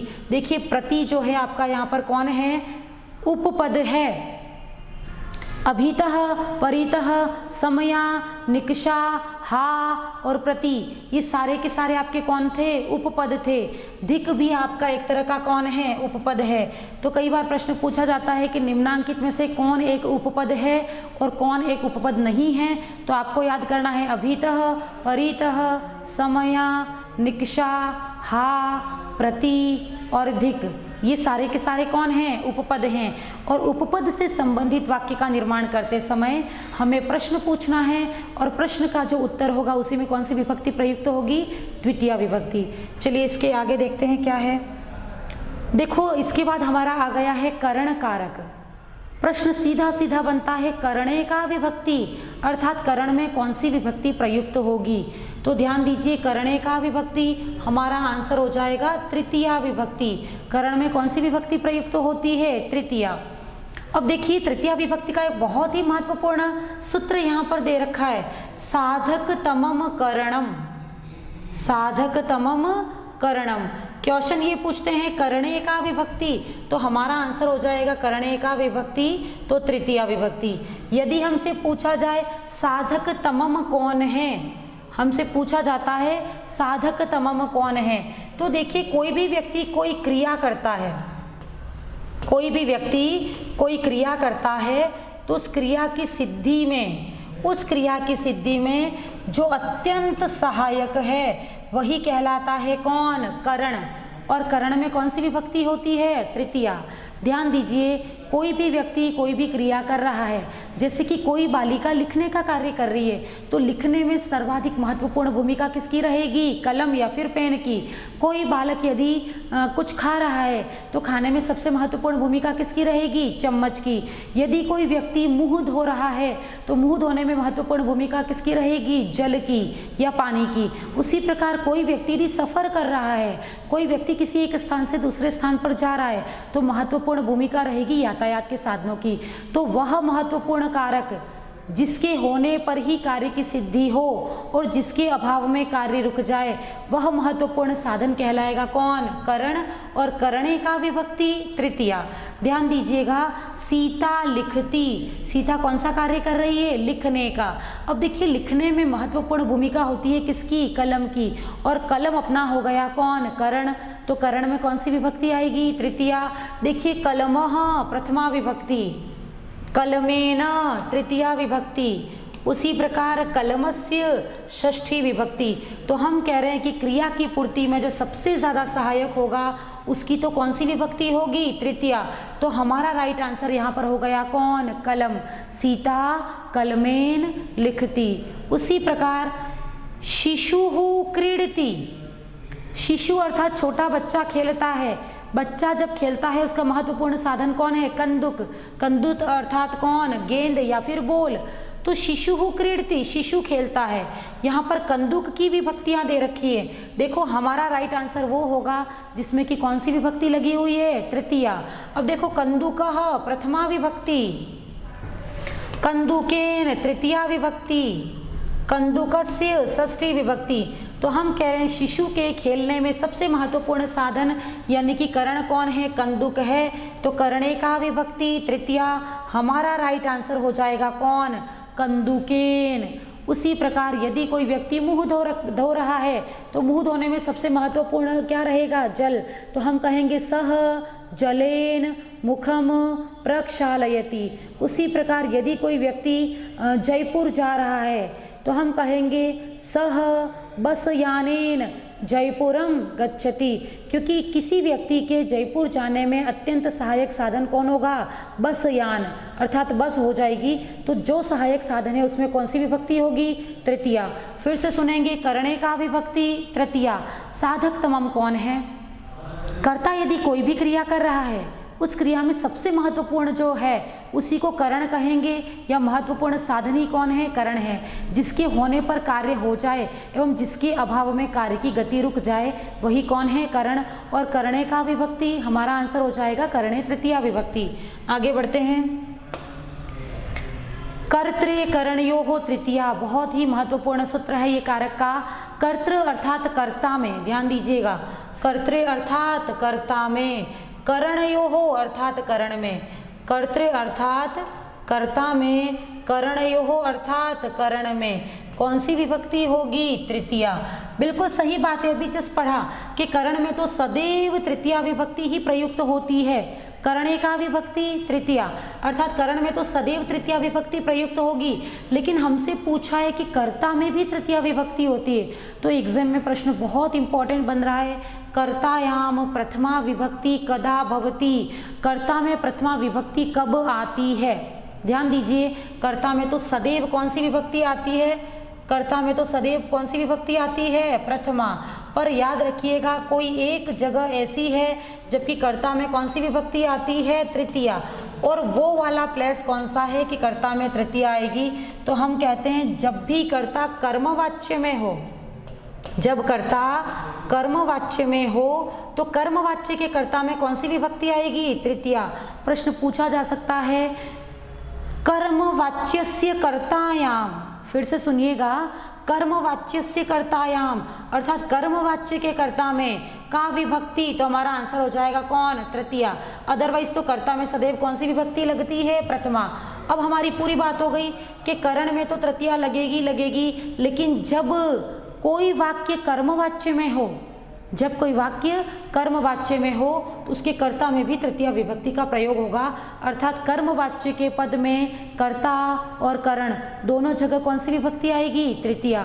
ध्यान दीजिए, रामेण बाणेन हतो बाली, राम के बाण से बाली मारा गया, या तो हम इसको डायरेक्टली कहते हैं कि राम ने बाली को मारा, और दूसरी बात हम इनडायरेक्ट में इसको कह रहे हैं कि राम के बाण से बाली मरा, ये इनडायरेक्ट कहा है हमने, तो हम इसको कर्मवाच्य में कह रहे हैं। तो ध्यान दीजिए, कर्मवाच्य का कर्ता कौन है? अपना राम, तो यहाँ पर कर्ता में कौन सी विभक्ति आई है? तृतीया विभक्ति। फिर अपना वो साधन कौन है जिससे कि बाली मरा? तो वो साधन है आपका कौन? बाण। बाण वह सहायक साधन है जिसके के माध्यम से कौन मरा है? बाली। तो साधन में भी कौन सी विभक्ति आएगी? तृतीया। तो हम कह रहे हैं कि यहाँ कर्ता में और करण में दोनों स्थानों पर कौन सी विभक्ति प्रयुक्त हुई है? तृतीया विभक्ति।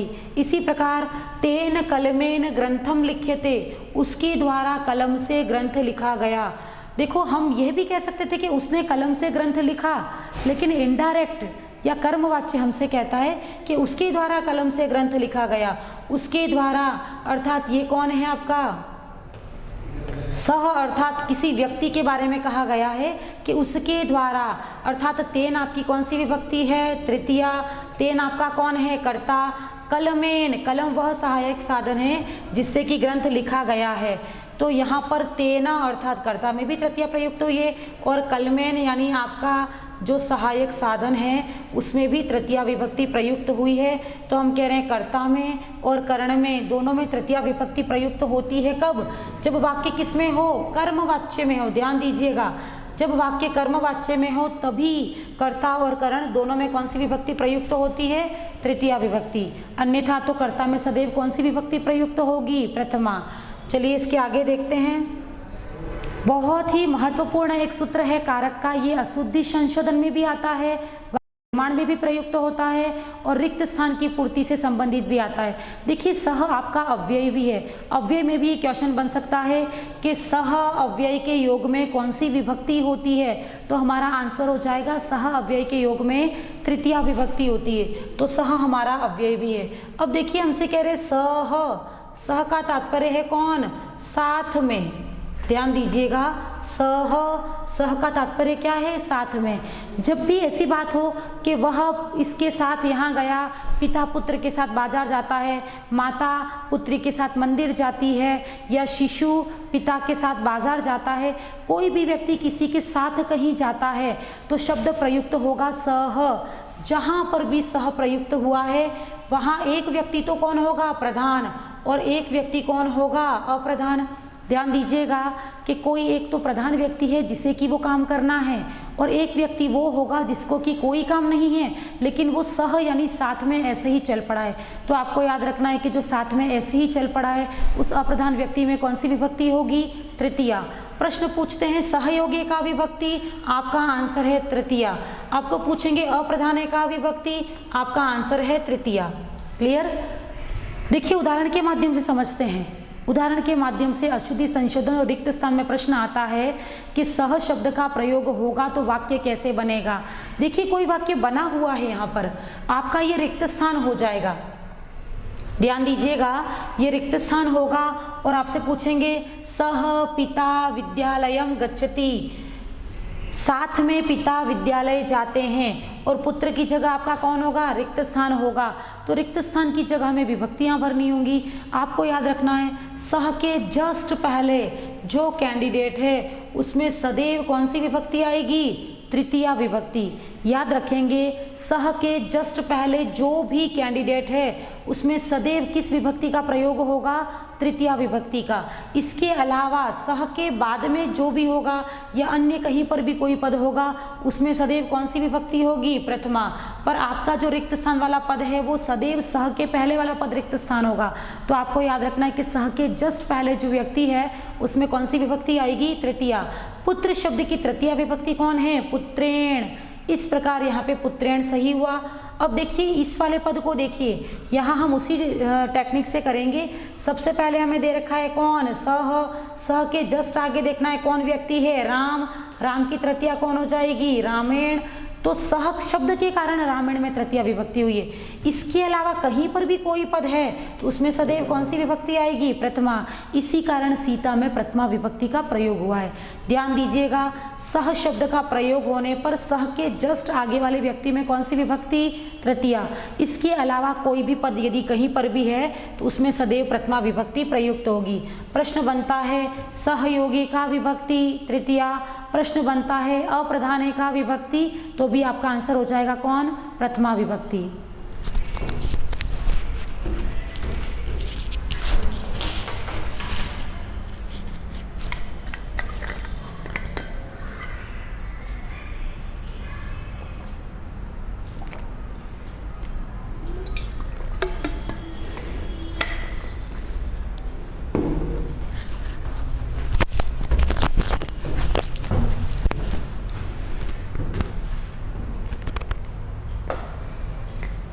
चलिए फिर देखते हैं कारक का एक बहुत ही महत्वपूर्ण सूत्र जो कि अशुद्धि संशोधन और वाक्य निर्माण दोनों के लिए समान रूप से उपयोगी है। एक सूत्र का नाम है येन अंग विकारः। ध्यान दीजिएगा शब्द दे रखा है अंग विकारः अर्थात विकृत अंग। अंग विकारः अर्थात विकृत अंग। यदि किसी व्यक्ति का कोई अंग कैसा है? विकृत है अर्थात टेढ़ा है या फिर सुचारू रूप से कार्य नहीं करता है, तो उस विकृत अंग में कौन सी विभक्ति होगी? तृतीया विभक्ति। ध्यान दीजिएगा किसी व्यक्ति का कोई अंग सुचारू रूप से कार्य नहीं कर रहा है, वह विकृत है, तो विकृत अंग में कौन सी विभक्ति होगी? तृतीया। ध्यान दीजिएगा सह अक्षणा नेत्रेण काणः। देखिए काणः यहाँ पर एक क्या है? अंग विकार है। काणः यानी किसी व्यक्ति की एक आंख में खराबी है। ध्यान दीजिएगा किसी व्यक्ति की जब एक आंख में खराबी है तो नेत्र शब्द दे रखा होगा, तो नेत्र की कौन सी विभक्ति भरनी है? नेत्रेण। लेकिन यदि शब्द दे रखा है अक्षी, तो अक्षी शब्द की कौन सी विभक्ति भरनी है? तृतीया। और अक्षी की तृतीया क्या होती है? अक्षणा। ध्यान दीजिएगा नेत्र और अक्षी जिसमें अंग विकार है उसमें कौन सी विभक्ति हमें भरनी थी? तृतीया। देखिए काणः है तो एक आंख में प्रॉब्लम होगा, तो हमने तृतीया विभक्ति का एक वचन भरा है। जबकि यदि अंधः शब्द दे रखा है, अंधः भी एक तरह का कौन है? अंग विकार है। यदि दे रखा है अंधः, तो हमें याद रखना है कि अंधः में कितने अंगों में प्रॉब्लम होगी? 2 अंगों में। तो हमें तृतीया विभक्ति का ही द्विवचन भरना है और ये हमारा हो जाएगा कौन? नेत्राभ्याम। नेत्राभ्याम के स्थान पर अक्षीभ्याम भी हो सकता था। ध्यान दीजिएगा यदि काणः है तो तृतीया विभक्ति का एक वचन भरना है, जबकि अंधः दे रखा है तो तृतीया विभक्ति का द्विवचन हमें रिक्त स्थान में भरना होगा। रामः पादेन खंजः। ध्यान दीजिएगा रामः पादेन खंज, राम पैर से लंगड़ा है।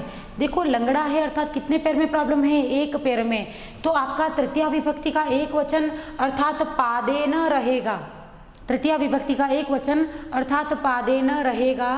किंतु यदि कोई व्यक्ति अपंग है अर्थात उसके कितने पैरों में प्रॉब्लम है, दोनों पैरों में, यानी कि उसके पैर हैं लेकिन है ही नहीं, कार्य नहीं कर रहे हैं। अपंग यदि दे रखा है तो कितने पैरों में तकलीफ होगी उसको, दोनों पैरों में, तो दोनों पैरों के लिए विभक्ति तो वही रहेगी, कौन सी, तृतीया, लेकिन पैर दो हैं तो कौन सा वचन चल जाएगा, द्विवचन। ध्यान रखिएगा, एक आंख में प्रॉब्लम है, तृतीया विभक्ति का एक वचन, दोनों आंखों में प्रॉब्लम है, तृतीया विभक्ति का द्विवचन। एक पैर से लंगड़ा है, पादेन, दोनों पैरों से अपंग है, क्या आएगा, पादाभ्याम, विभक्ति वही रहेगी, वचन परिवर्तित हो सकते हैं। ध्यान दीजिएगा, जिस भी व्यक्ति का कोई अंग यदि विकृत है तो विकृत अंगे का विभक्ति ही हमारा आंसर हो जाएगा, कौन सी विभक्ति, तृतीया विभक्ति। इसी प्रकार एक बहुत महत्वपूर्ण सूत्र दे रखा है, इत्थम भूत लक्षणे, लक्षणे शब्द का तात्पर्य है वह विशेषता या लक्षण जिसके कारण किसी व्यक्ति की पहचान हो। देखिए कई बार होता है ना कि कोई व्यक्ति बहुत बड़ी बड़ी जटाएं लेकर आता है तो हम उसकी जटाओं को देखकर कह देते हैं कि ये व्यक्ति तो कौन है, तपस्वी है। यदि कोई स्त्री ऐसी है जिसने कि बहुत सारा श्रृंगार किया हुआ है, बहुत सारी चूड़ियाँ, बहुत सारे आभूषण, बहुत सुंदर वस्त्र पहन रखे हैं, तो हम कहते हैं ना कि ये न्यूली मैरिड है या इसका विवाह अभी अभी हुआ है, ये नववधू है। तो ऐसा हमने किसके आधार पर पहचाना, हमने देखा है उसका कौन, वेश, या हमने किसी लक्षण के माध्यम से उसकी पहचान की। तो जो भी लक्षणवाचक शब्द है उसमें कौन सी विभक्ति प्रयुक्त होगी, तृतीया विभक्ति। देखिए सह जटा भी ही तापसः, वह व्यक्ति जटाओं के कारण तपस्वी है। तो किसी को भी तपस्वी होने का लक्षण क्या दिखता है, जटाएं, और जटाएं जनरली चलेगा किसके, रमा के समान। रमा का तृतीय बहुवचन है कौन, रमा भी ही, तो उसी प्रकार जटा का कौन हो जाएगा, जटा भी। किसी तपस्वी की पहचान हमने किसके माध्यम से की है, जटाओं के माध्यम से, जटा का तृतीय बहुवचन कौन हो जाएगा, जटा भी। इसी प्रकार देखिए, वह वेशभूषा से नववधू प्रतीत होती है, वह नववधू प्रतीत हुई किसके कारण, वेशभूषा के कारण, यानी कि उसके वस्त्रों के कारण, उसके वेश के कारण। तो वेश अपना क्या हो गया, लक्षण। इसी कारण वेश में कौन सी विभक्ति प्रयुक्त हुई है, तृतीया। हमारा आंसर क्या हो जाएगा, वेशेन। ध्यान दीजिएगा, किसी व्यक्ति की पहचान यदि उसके लक्षणों के माध्यम से की जाए तो लक्षण में कौन सी विभक्ति प्रयुक्त होगी, तृतीया। कई बार हमें पद देकर ये पूछा जाता है कि यहाँ पर लक्षणवाचक शब्द कौन है, सह जटा भी तापसम में लक्षणवाचक शब्द जटा भी है, जबकि सा वेशेन नववधू में लक्षणवाचक शब्द उसका वेशभूषा या फिर वेश है। इस वेश और जटाओं के कारण ही हमने उसकी पहचान की, ये लक्षण या विशेषताएं हैं। अतः यहाँ पर कौन सी विभक्ति प्रयुक्त हुई है, तृतीया विभक्ति। इसी के समान नेक्स्ट हमारा कारक का सूत्र है संप्रदान कारक। देखिए कर्ता कारक पढ़ लिया, कर्म कारक पढ़ लिया, करण कारक पढ़ लिया, अब संप्रदान कारक। तो हमसे प्रश्न पूछा जाता है संप्रदाने का विभक्ति, तो हमारा आंसर हो जाएगा संप्रदाने चतुर्थी विभक्ति। देखिए संप्रदान कारक अर्थात कौन सी विभक्ति, चतुर्थी विभक्ति। चतुर्थी विभक्ति कुत्र स्यात्, संप्रदाने, संप्रदाने का विभक्ति चतुर्थी, कैसे भी प्रश्न पूछा जाएगा। अब देखिए हमारा पहला जो सूत्र है वो है चतुर्थी संप्रदाने। हमारा जो पहला सूत्र है वो है चतुर्थी संप्रदाने। देखो संप्रदान किसको कहेंगे, संप्रदान उस व्यक्ति को हम कहते हैं, ध्यान दीजिएगा, संप्रदान उस व्यक्ति को हम कहते हैं जो कि दान लेकर प्रसन्न होता है। याद रखिएगा, दान लेकर प्रसन्न होने वाले व्यक्ति को, दान लेकर प्रसन्न होने वाले व्यक्ति का नाम क्या पड़ जाता है, संप्रदान। फिर से याद रखिएगा, बहुत ही सरल तरीके से सिखा रही हूँ। कोई भी व्यक्ति जिसको कि दान लेकर ये टेंशन ना हो कि मैं कब रिटर्न करूँगा, उस व्यक्ति को कहते हैं कौन, संप्रदान। अच्छा संप्रदान व्यक्ति कौन होते हैं, बात कर लेते हैं। आपने देखा होगा जब भी ब्राह्मण को हम दान देते हैं तो ब्राह्मण को वापस रिटर्न करने का टेंशन नहीं होता। उसी प्रकार यदि किसी निर्धन को हमने दान दिया है तो निर्धन को कभी भी ये टेंशन नहीं होता कि मैं कब रिटर्न करूंगा। उसी प्रकार किसी द्विज, द्विज भी वही होता है ब्राह्मण वगैरह, उसको हमने दान दिया है तो उसको कभी भी टेंशन नहीं होगी कि मैं ये चीज़ वापस रिटर्न कब करूं। इसी प्रकार यदि आपने किसी भिक्षुक को कोई दान दे दिया है तो भिक्षुक भी टेंशन फ्री रहता है, वो भिक्षुक दान लेकर प्रसन्न हो जाता है, उसको वो चीज़ रिटर्न कब करूँगा उसका सोच नहीं करता है वो। तो इस प्रकार यदि कोई व्यक्ति किसी दान को लेकर क्या हो जाता है, प्रसन्न हो जाता है, तो प्रसन्न होने के योग में उस व्यक्ति का नाम क्या पड़ जाएगा, संप्रदान। जैसे कि ये मैंने एक व्यक्ति का कुछ फिगर बनाया है, ये जो व्यक्ति है वो दान लेकर प्रसन्न हो रहा है, और ये व्यक्ति कौन है, भिक्षुक है, ब्राह्मण है, द्विज है ना, भिक्षुक, ब्राह्मण, द्विज, निर्धन, उसको दान लेकर रिटर्न करने का टेंशन नहीं होगा। अतः इस व्यक्ति का नाम पड़ गया कौन, संप्रदान। और संप्रदान में कौन सी विभक्ति होती है, सदैव चतुर्थी। ध्यान दीजिएगा, यदि मैंने कहा कि माता, ध्यान दीजिएगा, यदि मैंने कहा माता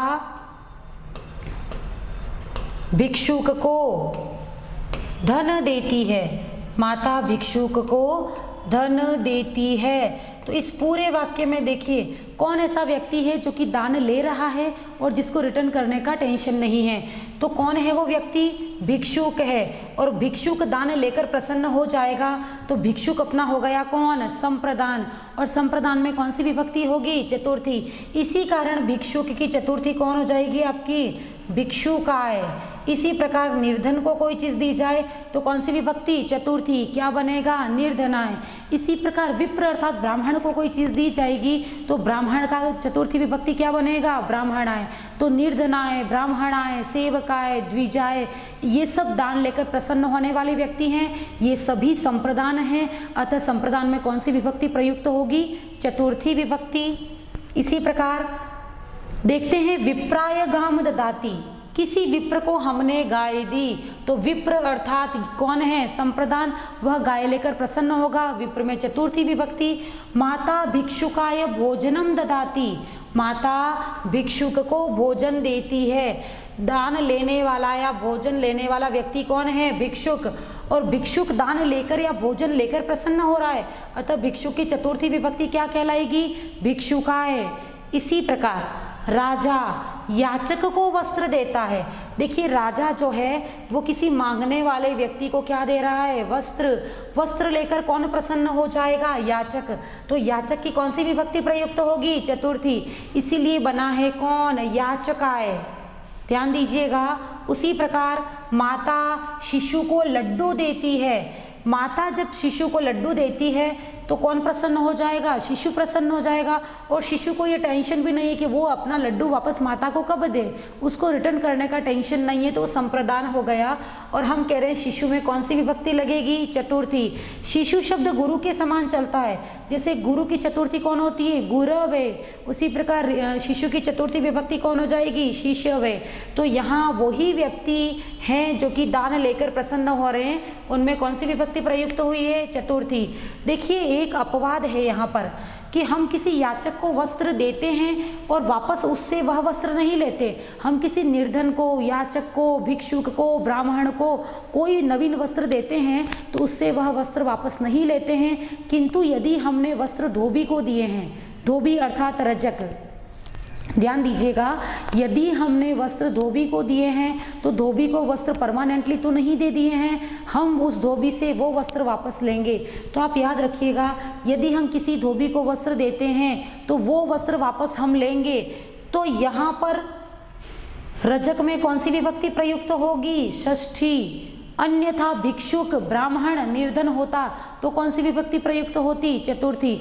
लेकिन रजक को हमने वस्त्र केवल मात्र धोने के लिए दिए हैं, धोने के बाद या ड्राई क्लीन करने के बाद या आयरन करने के बाद वो वस्त्र हम वापस ले लेंगे, तो उसका संबंध, उस वस्त्रों का संबंध धोबी से है। अतः रजक में कौन सी विभक्ति प्रयुक्त होगी, षष्ठी विभक्ति। याद रखिएगा, हम कह रहे हैं दान देकर यदि हम किसी व्यक्ति को प्रसन्न करें तो प्रसन्न होने वाले व्यक्ति में कौन सी विभक्ति होगी, चतुर्थी विभक्ति। कौन सी संज्ञा होगी, संप्रदान संज्ञा। प्रसन्न होने वाले व्यक्ति का नाम क्या पड़ जाएगा, संप्रदान। संप्रदान सामान्यतः द्विज, ब्राह्मण, विप्र, भिक्षुक इस तरह के व्यक्ति रहते हैं जिनको दान लेकर रिटर्न करने का टेंशन नहीं होता है। अब देखिए, मैं तो कहती हूँ कि पूरी की पूरी चतुर्थी विभक्ति प्रसन्न होने वाले व्यक्तियों में ही लगती है। ध्यान दीजिएगा, जितनी भी चतुर्थी विभक्ति है उसके सारे के सारे सूत्र प्रसन्न होने के संदर्भ में ही प्रयुक्त होते हैं। जो व्यक्ति प्रसन्न होगा उसमें चतुर्थी विभक्ति होगी। अब देखिए यहाँ सूत्र दे रखा है रुच्यार्थानाम प्रियमाणः। यदि कोई व्यक्ति, जैसे कि ये व्यक्ति है, यदि कोई व्यक्ति अपनी रुचि बता रहा है कि मुझे तो ये चीज़ बहुत पसंद है, मुझे तो ये बहुत रुचिकर लगता है, तो सामान्यतया व्यक्ति जब अपनी रुचि बताता है तो वो बहुत प्रसन्न हो जाता है और उसकी प्रसन्नता उसके मुख पर नज़र आती है। कोई भी व्यक्ति जब अपनी रुचि बताता है कि जैसे कि मुझे तो घूमना बहुत पसंद है, तो वो बहुत पसंद है जब ये कह रहा होता है तो उसके चेहरे पर क्या आती है, खुशी या फिर प्रसन्नता आती है। तो जो प्रसन्न व्यक्ति है उसमें कौन सी विभक्ति लगेगी, चतुर्थी।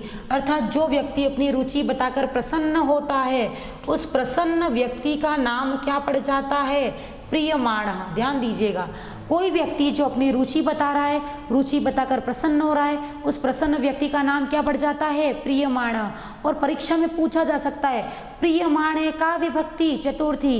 इसी प्रकार पहले वाले प्रश्न में संप्रदाने का विभक्ति चतुर्थी। तो रुचि बताकर भी व्यक्ति क्या हो रहा है, प्रसन्न हो रहा है, तो प्रसन्न होने वाले व्यक्ति में कौन सी विभक्ति लगेगी, चतुर्थी विभक्ति।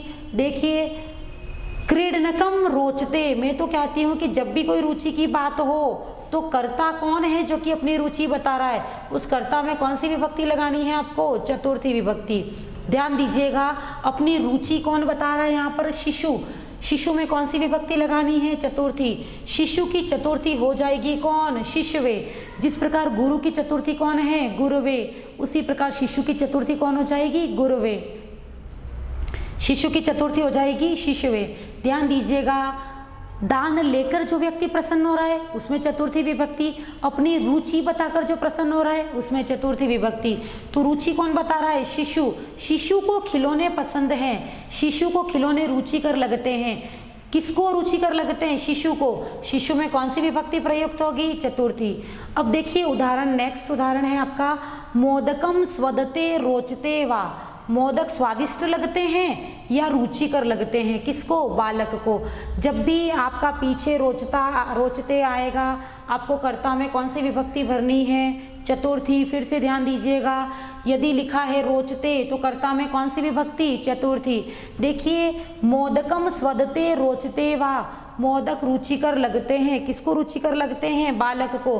बालक में कौन सी विभक्ति प्रयुक्त होगी, चतुर्थी। बालक की चतुर्थी विभक्ति कौन है, बालकाय। फिर से बात करेंगे, यदि किसी पद के अंत में रोचते पद दे रखा है, रुचिकर लगता है, तो जो करता है उसमें कौन सी विभक्ति आएगी, चतुर्थी। यहाँ पर बालक को यदि मोदक रुचिकर लग रहे हैं तो बालक की चतुर्थी बालकाय। शिशु को यदि खिलौने रुचिकर लगते हैं तो शिशु की चतुर्थी कौन, शिशुवे। इस प्रकार जो रुचि बताकर प्रसन्न हो रहा है उस व्यक्ति का नाम हो जाएगा कौन, प्रियमाणः। और प्रियमाणः में कौन सी विभक्ति होगी, चतुर्थी विभक्ति। इसी प्रकार वो एक बहुत महत्वपूर्ण कारक का अन्य सूत्र है जो कि अशुद्धि संशोधन में, वाक्य निर्माण में, रिक्त स्थान की पूर्ति में सब जगह पूछा जाता है। अपने आप में बहुत ही महत्वपूर्ण सूत्र है। देखिए यहाँ लिखा है क्रोध, यहाँ लिखा है क्या, क्रोध। क्रोध अर्थात क्रोध करना, द्रोह अर्थात द्रोह करना, विद्रोह सुना होगा आपने। फिर लिखा है ईर्ष्य, ईर्ष्य अर्थात कौन, ईर्ष्या करना। फिर लिखा है असूय, असूय अर्थात आलोचना या फिर बुराई करना। कोई व्यक्ति क्या करता, जिस व्यक्ति पर हम क्रोध करें, द्रोह करें, ईर्ष्या करें या फिर असूया करें, ध्यान दीजिएगा मैंने ये व्यक्ति बना दिया है, इस व्यक्ति पर यदि हम क्रोध, द्रोह, ईर्ष्या या असूया करते हैं, जितनी भी क्रियाएं हमारी हैं वो सारी यदि इस व्यक्ति पर की जाएं तो इस व्यक्ति में कौन सी विभक्ति प्रयुक्त होगी, चतुर्थी विभक्ति। यदि इस व्यक्ति पर हमने क्रोध किया, द्रोह किया, ईर्ष्या किया या असूया की, तो जिस व्यक्ति के खिलाफ हम सारी क्रियाएं कर रहे हैं उस व्यक्ति में कौन सी विभक्ति प्रयुक्त होगी, चतुर्थी विभक्ति। अब ध्यान दीजिए, क्रोध करने को कहते हैं क्रुध्यति, इसी प्रकार द्रोह करने को कहते हैं द्रुह्यति, ईर्ष्या करने को कहते हैं ईर्ष्यति एवं असूया करने को कहते हैं असूयति। तो मैं आपसे कहती हूँ कि यदि कहीं पर भी पद के अंत में क्रुध्यति, द्रोह्यति, ईर्ष्यति एवं असूयति दे रखा है अंत में, तो आपको याद रखना है कि किस पर किया जा रहा है क्रोध, जिस पर क्रोध किया जा रहा है उसमें कौन सी विभक्ति, चतुर्थी विभक्ति। पिता क्रोध करते हैं, किस पर, पुत्र पर, तो पुत्र की चतुर्थी विभक्ति यहाँ पर कौन सी होगी, राम की चतुर्थी रामाय, तो पुत्र की चतुर्थी कौन हो जाएगी, पुत्राय। पिता पुत्र पर क्रोध करते हैं, पिता पुत्राय क्रुध्यति। उसी प्रकार देखिए पद दे रखा है कौन, ईर्ष्यति। कौन सा पद दे रखा है, ईर्ष्यति, जिसके खिलाफ ईर्ष्या की जाए उसमें कौन सी विभक्ति, चतुर्थी। दुष्टः रिक्त स्थान ईर्ष्यति, दुष्ट सज्जन से ईर्ष्या करता है, दुष्ट सज्जन से ईर्ष्या करता है। अब देखिए अपने यहाँ पर ईर्ष्या किससे की जा रही है, सज्जन से। सज्जन की कौन सी विभक्ति प्रयुक्त होगी, चतुर्थी। सज्जन की चतुर्थी विभक्ति कौन है, सज्जनाय। ध्यान दीजिएगा, सज्जन की चतुर्थी विभक्ति कौन हो जाएगी, सज्जनाय। तो हमारा राइट आंसर हो जाएगा सी। ध्यान दीजिएगा, जिस व्यक्ति के खिलाफ, यानी कि ये व्यक्ति है यदि, तो जिस व्यक्ति के खिलाफ हम लोग क्रोध, द्रोह, ईर्ष्या एवं असूया ये सारी क्रियाएं करते हैं, उस सामने वाले व्यक्ति में कौन सी विभक्ति होगी, चतुर्थी। देखिए मैंने कुछ देर पहले आपको उपपद विभक्ति बताई थी। उपपद विभक्ति में हमारा था अभीतः, परितः, समया, निकषा, हा और धिक। उसी प्रकार हमारा ये भी कौन है, आप उपपद विभक्ति। यदि पूछा जाए निम्नांकित में से कौन एक उपपद विभक्ति है, तो आपको याद रखना है अभीतः, परितः, समया, निकषा, हा, प्रति और धिक। इसके अलावा हमें याद रखना है क्रोध, द्रोह, ईर्ष्य, असूय, ये भी अपने आप में कौन है, आपके उपपद हैं, क्योंकि ये पद प्रयुक्त होंगे तभी कौन सी विभक्ति प्रयुक्त होगी, चतुर्थी विभक्ति। क्लियर। इसी के साथ आगे देखते हैं अपवाद। देखिए अपवाद से पहले मैं रिकॉल कर दूं कि यदि किसी व्यक्ति पर क्रोध, द्रोह, ईर्ष्या या असूया की जाए, ये यदि हम किसी व्यक्ति के खिलाफ करते हैं तो उसमें कौन सी विभक्ति होती है, चतुर्थी विभक्ति। लेकिन बहुत पहले मैंने बताया था कि यदि कोई भी धातु उपसर्ग युक्त है तो उपसर्ग युक्त धातु में सदैव कौन सी विभक्ति प्रयुक्त होती है, द्वितीया। तो यहाँ पर भी वही बात है, देखो उपसर्ग युक्त यदि क्रोध एवं द्रोह धातु दे रखी है, अर्थात क्रोध करना एवं द्रोह करना, इन धातुओं के पहले यदि उपसर्ग है तो जिस व्यक्ति पर क्रोध किया जा रहा है, जिस व्यक्ति पर क्रोध किया जा रहा है उसमें पहले हम लगाते थे कौन, चतुर्थी विभक्ति। लेकिन क्रोध द्रोह धातुएं यदि उपसर्ग युक्त हैं तो जिस व्यक्ति पर क्रोध किया जाएगा उसमें अब लगेगी कौन सी विभक्ति, द्वितीया विभक्ति।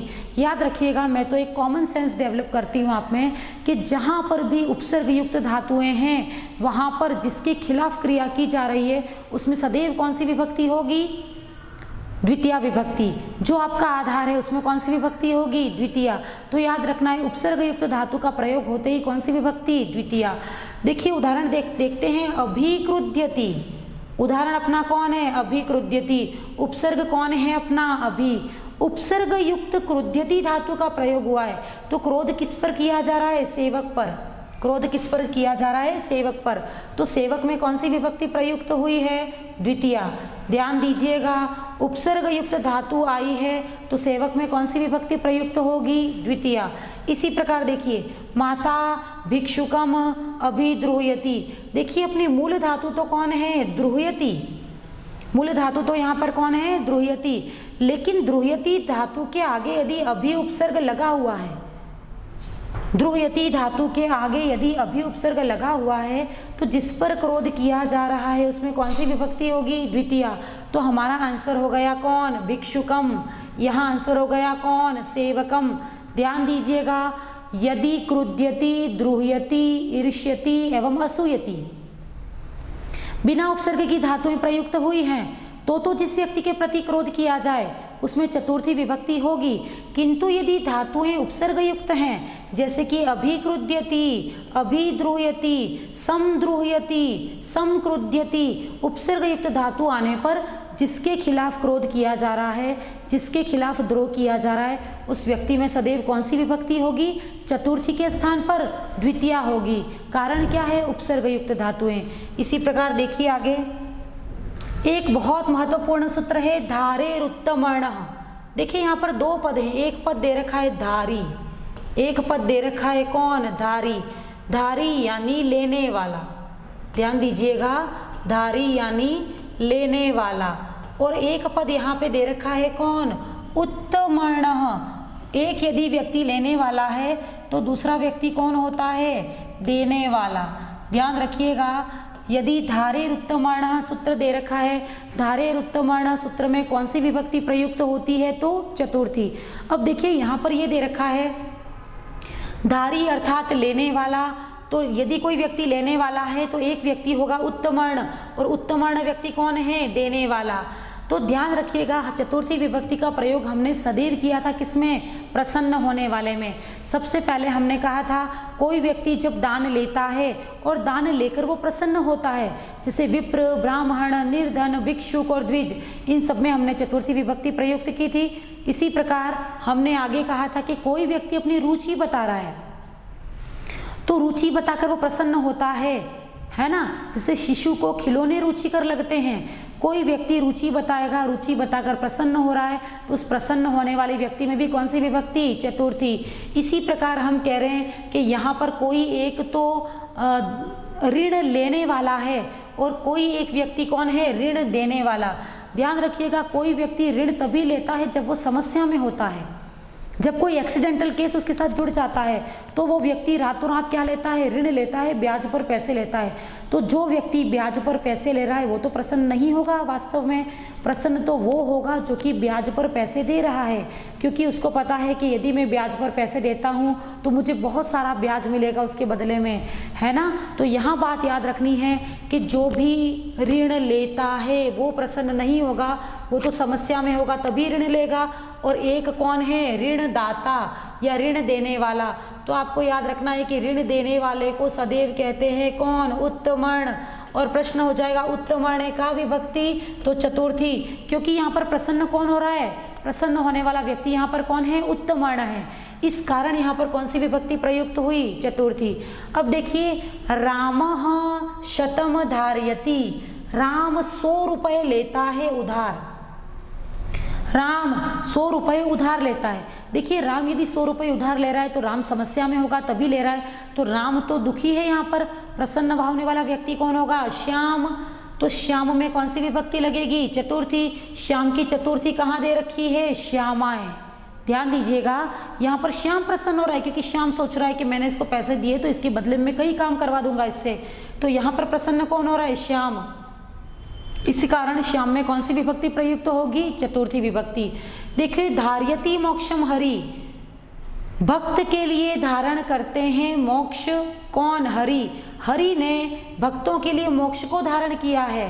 तो यहाँ पर भी भक्त जो है आपका, वो प्रतिदिन क्या करता है, जब भी वो मंदिर जाता है तो बहुत सारा प्रसाद, बहुत सारी फूल, बहुत सारी मालाएं, बहुत सारी स्तुतियाँ, बहुत सारे भजन गा गा कर उसने हरि को क्या बना दिया है, ऋणी बना दिया है।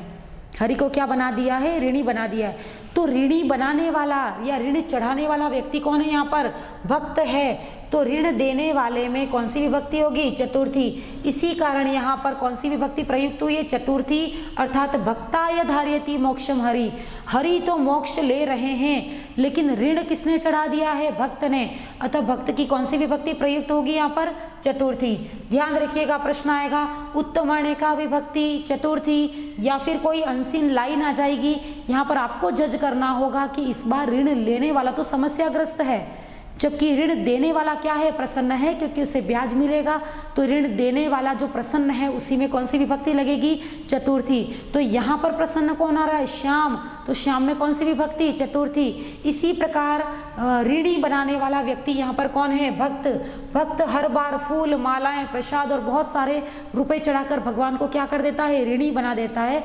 तो ऋण देने वाला कौन है, भक्त, अर्थात भक्त में चतुर्थी विभक्ति का प्रयोग हुआ है। इसके बाद देखिए, कारक का यह एक महत्वपूर्ण सूत्र है। इससे अशुद्धि संशोधन के लिए, वाक्य निर्माण के लिए एवं रिक्त स्थान की पूर्ति के कारक संबंधी प्रश्न पूछे जाते हैं। चलिए देखते हैं क्या कहता है अपना सूत्र। ये सूत्र कहता है नमः अर्थात नमस्कार, स्वस्ति अर्थात कल्याण, स्वाहा अर्थात देवताओं के लिए हवि, स्वधा अर्थात पितरों के लिए हवि। ये सूत्र हमसे कहता है कि जिस व्यक्ति को हम नमस्कार करें, जिसके कल्याण की कामना करें, जिस देवता के लिए हम स्वाहा अर्थात यज्ञ करें या जिस पितर के लिए हम लोग यज्ञ करें, उस व्यक्ति में कौन सी विभक्ति प्रयुक्त होगी? चतुर्थी।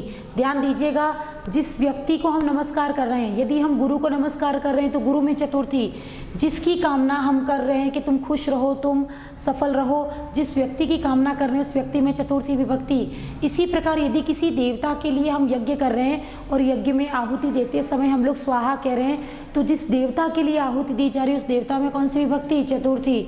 उसी प्रकार यदि किसी पितर के लिए हम लोग यज्ञ कर रहे हैं, पितृ तर्पण कर रहे हैं, तो जिस देवता के लिए पितृ तर्पण किया जा रहा है उस देवता के नाम में या फिर किसी पितृ के नाम में कौन सी विभक्ति प्रयुक्त होगी? चतुर्थी विभक्ति। ध्यान दीजिएगा, हम बात कर रहे हैं कि ये भी आपका एक उपपद है। पहले हमने 5 उपपद की बात की थी जो कि हमारे अभीतः, परितः, समया, निकषा, हा एवं धिक थे। ये सारे के सारे कौन हैं? उपपद। इसके बाद हमने बात की थी क्रुद्ध, द्रुह, ईर्ष्य, असूय, ये भी कौन थे? उपपद थे। इसके बाद हम बात कर रहे हैं कि नमः, स्वस्ति, स्वाहा, स्वधा, अलम एवं वशट, ये भी कौन है? उपपद हैं।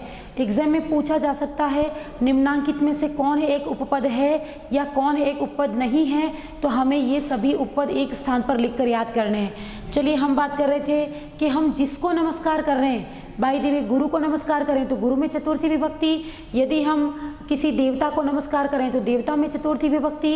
इसी प्रकार हम जिसकी कल्याण की कामना करें उस व्यक्ति में चतुर्थी विभक्ति, कि जिस देवता के लिए या जिस पितर के लिए हम लोग यज्ञ करते हैं उस देवता और पितर में भी कौन सी विभक्ति प्रयुक्त होती है? चतुर्थी विभक्ति। देखिए, उदाहरणों के माध्यम से इसका समाधान करते हैं। हम कह रहे हैं कि हमारा नमस्कार किसको समर्पित है? गुरु को। तो जिसको नमस्कार किया जाए उसमें कौन सी विभक्ति? चतुर्थी। हमारा उत्तर हो जाएगा गुरुवे नमः। इसी प्रकार यदि हम गणेश को नमस्कार कर रहे हैं तो जिसको नमस्कार किया जाए उसमें चतुर्थी विभक्ति। हमारा नमस्कार समर्पित है किसको? गणेश को, तो गणेश में चतुर्थी विभक्ति प्रयुक्त हुई है, गणेशाय लगा। उसी प्रकार यदि हम स्वस्ति अर्थात कल्याण की कामना कर रहे हैं, वो कल्याण की कामना यदि हम प्रजा के लिए कर रहे हैं तो प्रजा में चतुर्थी विभक्ति। यदि हम ब्राह्मण के लिए कर रहे हैं तो ब्राह्मण में चतुर्थी विभक्ति। उसी प्रकार कल्याण की कामना यदि हम छात्रों के लिए कर रहे हैं तो छात्रों में चतुर्थी विभक्ति। देखिए, यहाँ पर जो प्रजा है, जो ब्राह्मण हैं एवं जो छात्र हैं वो बहुवचन में प्रयुक्त हुए हैं, अर्थात इनकी संख्या अधिक है, तो यहाँ पर चतुर्थी विभक्ति का बहुवचन प्रयुक्त हुआ है। ध्यान दीजिएगा, यदि मेरा यज्ञ किसी देवता को समर्पित है तो यज्ञ की आहुति देते समय मैं कहती हूँ स्वाहा। ध्यान दीजिएगा, किसी देवता के लिए जब हम यज्ञ करते हैं तो यज्ञ की आहुति में हम कहते हैं क्या? स्वाहा। तो जिस देवता के लिए हम लोग यज्ञ करें उस देवता के नाम में कौन सी विभक्ति आएगी? चतुर्थी। मैंने इंद्र देवता के लिए यज्ञ किया है तो इंद्राय स्वाहा। उसी प्रकार मैं अग्नि के लिए यज्ञ करूं तो अग्नये स्वाहा, अर्थात जिस देवता के लिए यज्ञ में आहुति दी जाए उस देवता के नाम में कौन सी विभक्ति प्रयुक्त होगी? चतुर्थी विभक्ति। उसी प्रकार यदि पूर्वजों के लिए मैं पितृ तर्पण करूं और पितृ तर्पण के दौरान मेरा कोई यज्ञ हो तो जिन पितरों के लिए मैंने यज्ञ किया है उन सारे पूर्वजों और पितरों में भी कौन सी विभक्ति आएगी? चतुर्थी। ध्यान दीजिएगा, पितर और पूर्वज हमेशा बहुवचन होते हैं। बहुत सारे पितर और पूर्वज हमसे पहले जा चुके हैं, उन सभी पितरों के लिए यज्ञ करें तो आएगा पितृभ्यः, और पितृभ्यः में कौन सी विभक्ति आएगी? चतुर्थी विभक्ति का बहुवचन। ध्यान रखिएगा, जिस व्यक्ति को नमस्कार किया जाए, जिसके कल्याण की कामना किया जाए, जिस देवता के लिए यज्ञ किया जाए या जिन पितरों के लिए श्राद्ध के समय यज्ञ किए जाते हैं, वो यज्ञ आहुतियाँ जिनको समर्पित है उस व्यक्ति में कौन सी विभक्ति प्रयुक्त होगी? चतुर्थी। इसी में एक पद दे रखा है, देखिए अलम, ये भी अपना एक बहुत महत्वपूर्ण पद है। अलम जो पद है वो आपका एक अव्यय है। ध्यान दीजिएगा, अलम यहाँ पर कौन है? अव्यय।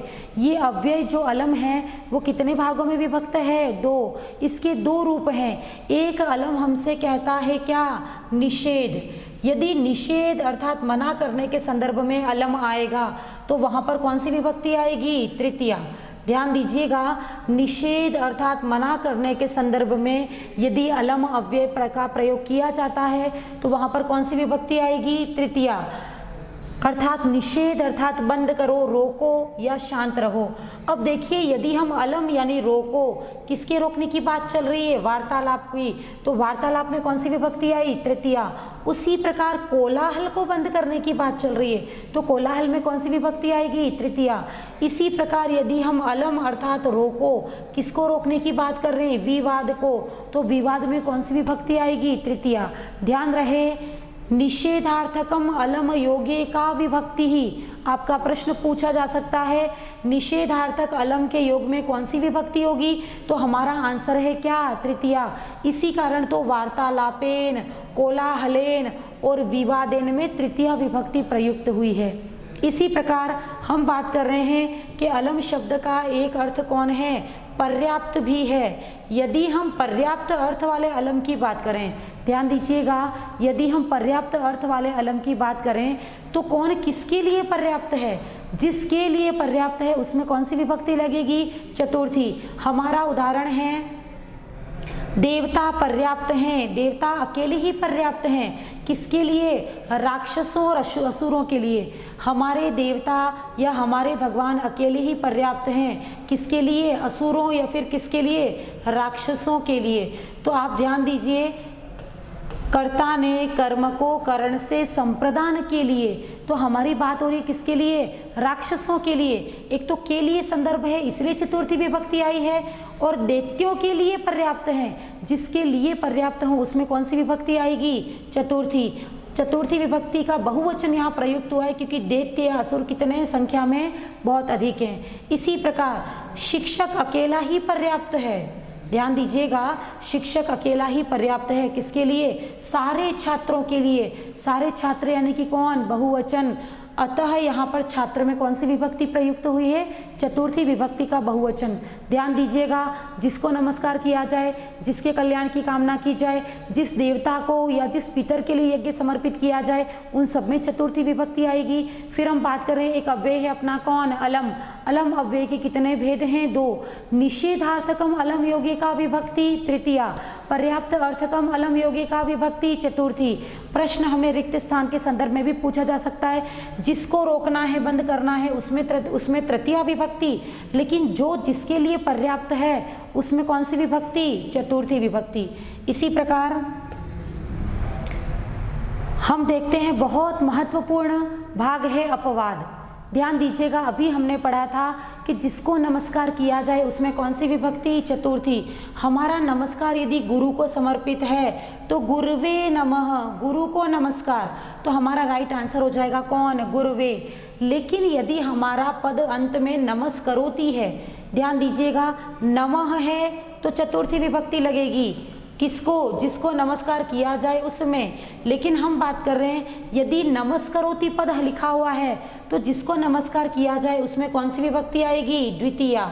ध्यान दीजिएगा, नमस्करोति पद यदि अंत में है तो जिसे नमस्कार किया जाए उसमें कौन सी विभक्ति आएगी, द्वितीया।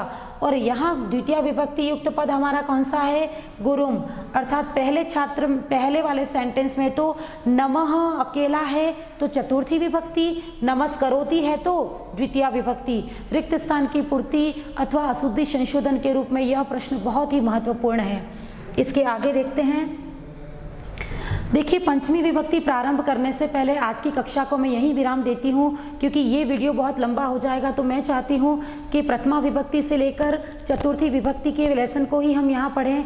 नेक्स्ट वीडियो के लिए आप इसका सेकंड पार्ट ज़रूर से देखें। तब तक के लिए धन्यवाद। आशा है आपको मेरा यह वीडियो पसंद आया होगा। इस वीडियो के माध्यम से मैंने कारक संबंधी सभी समस्याओं का समाधान किया है। कारक के साथ ही अशुद्धि संशोधन, वाक्य निर्माण एवं रिक्त स्थान की पूर्ति जैसे सभी प्रश्नों का भी समाधान यहाँ किया है। मैं चाहती हूँ कि आप भी इस वीडियो के माध्यम से पूरा विस्तृत अध्ययन करें और अन्य जो संस्कृत जिज्ञासु छात्र हैं उनसे भी यह वीडियो शेयर करें। आशा है यह वीडियो पसंद आया होगा। इस वीडियो को अधिक से अधिक मात्रा में लाइक, शेयर और सब्सक्राइब ज़रूर करें। नमस्ते। जयतु संस्कृतम।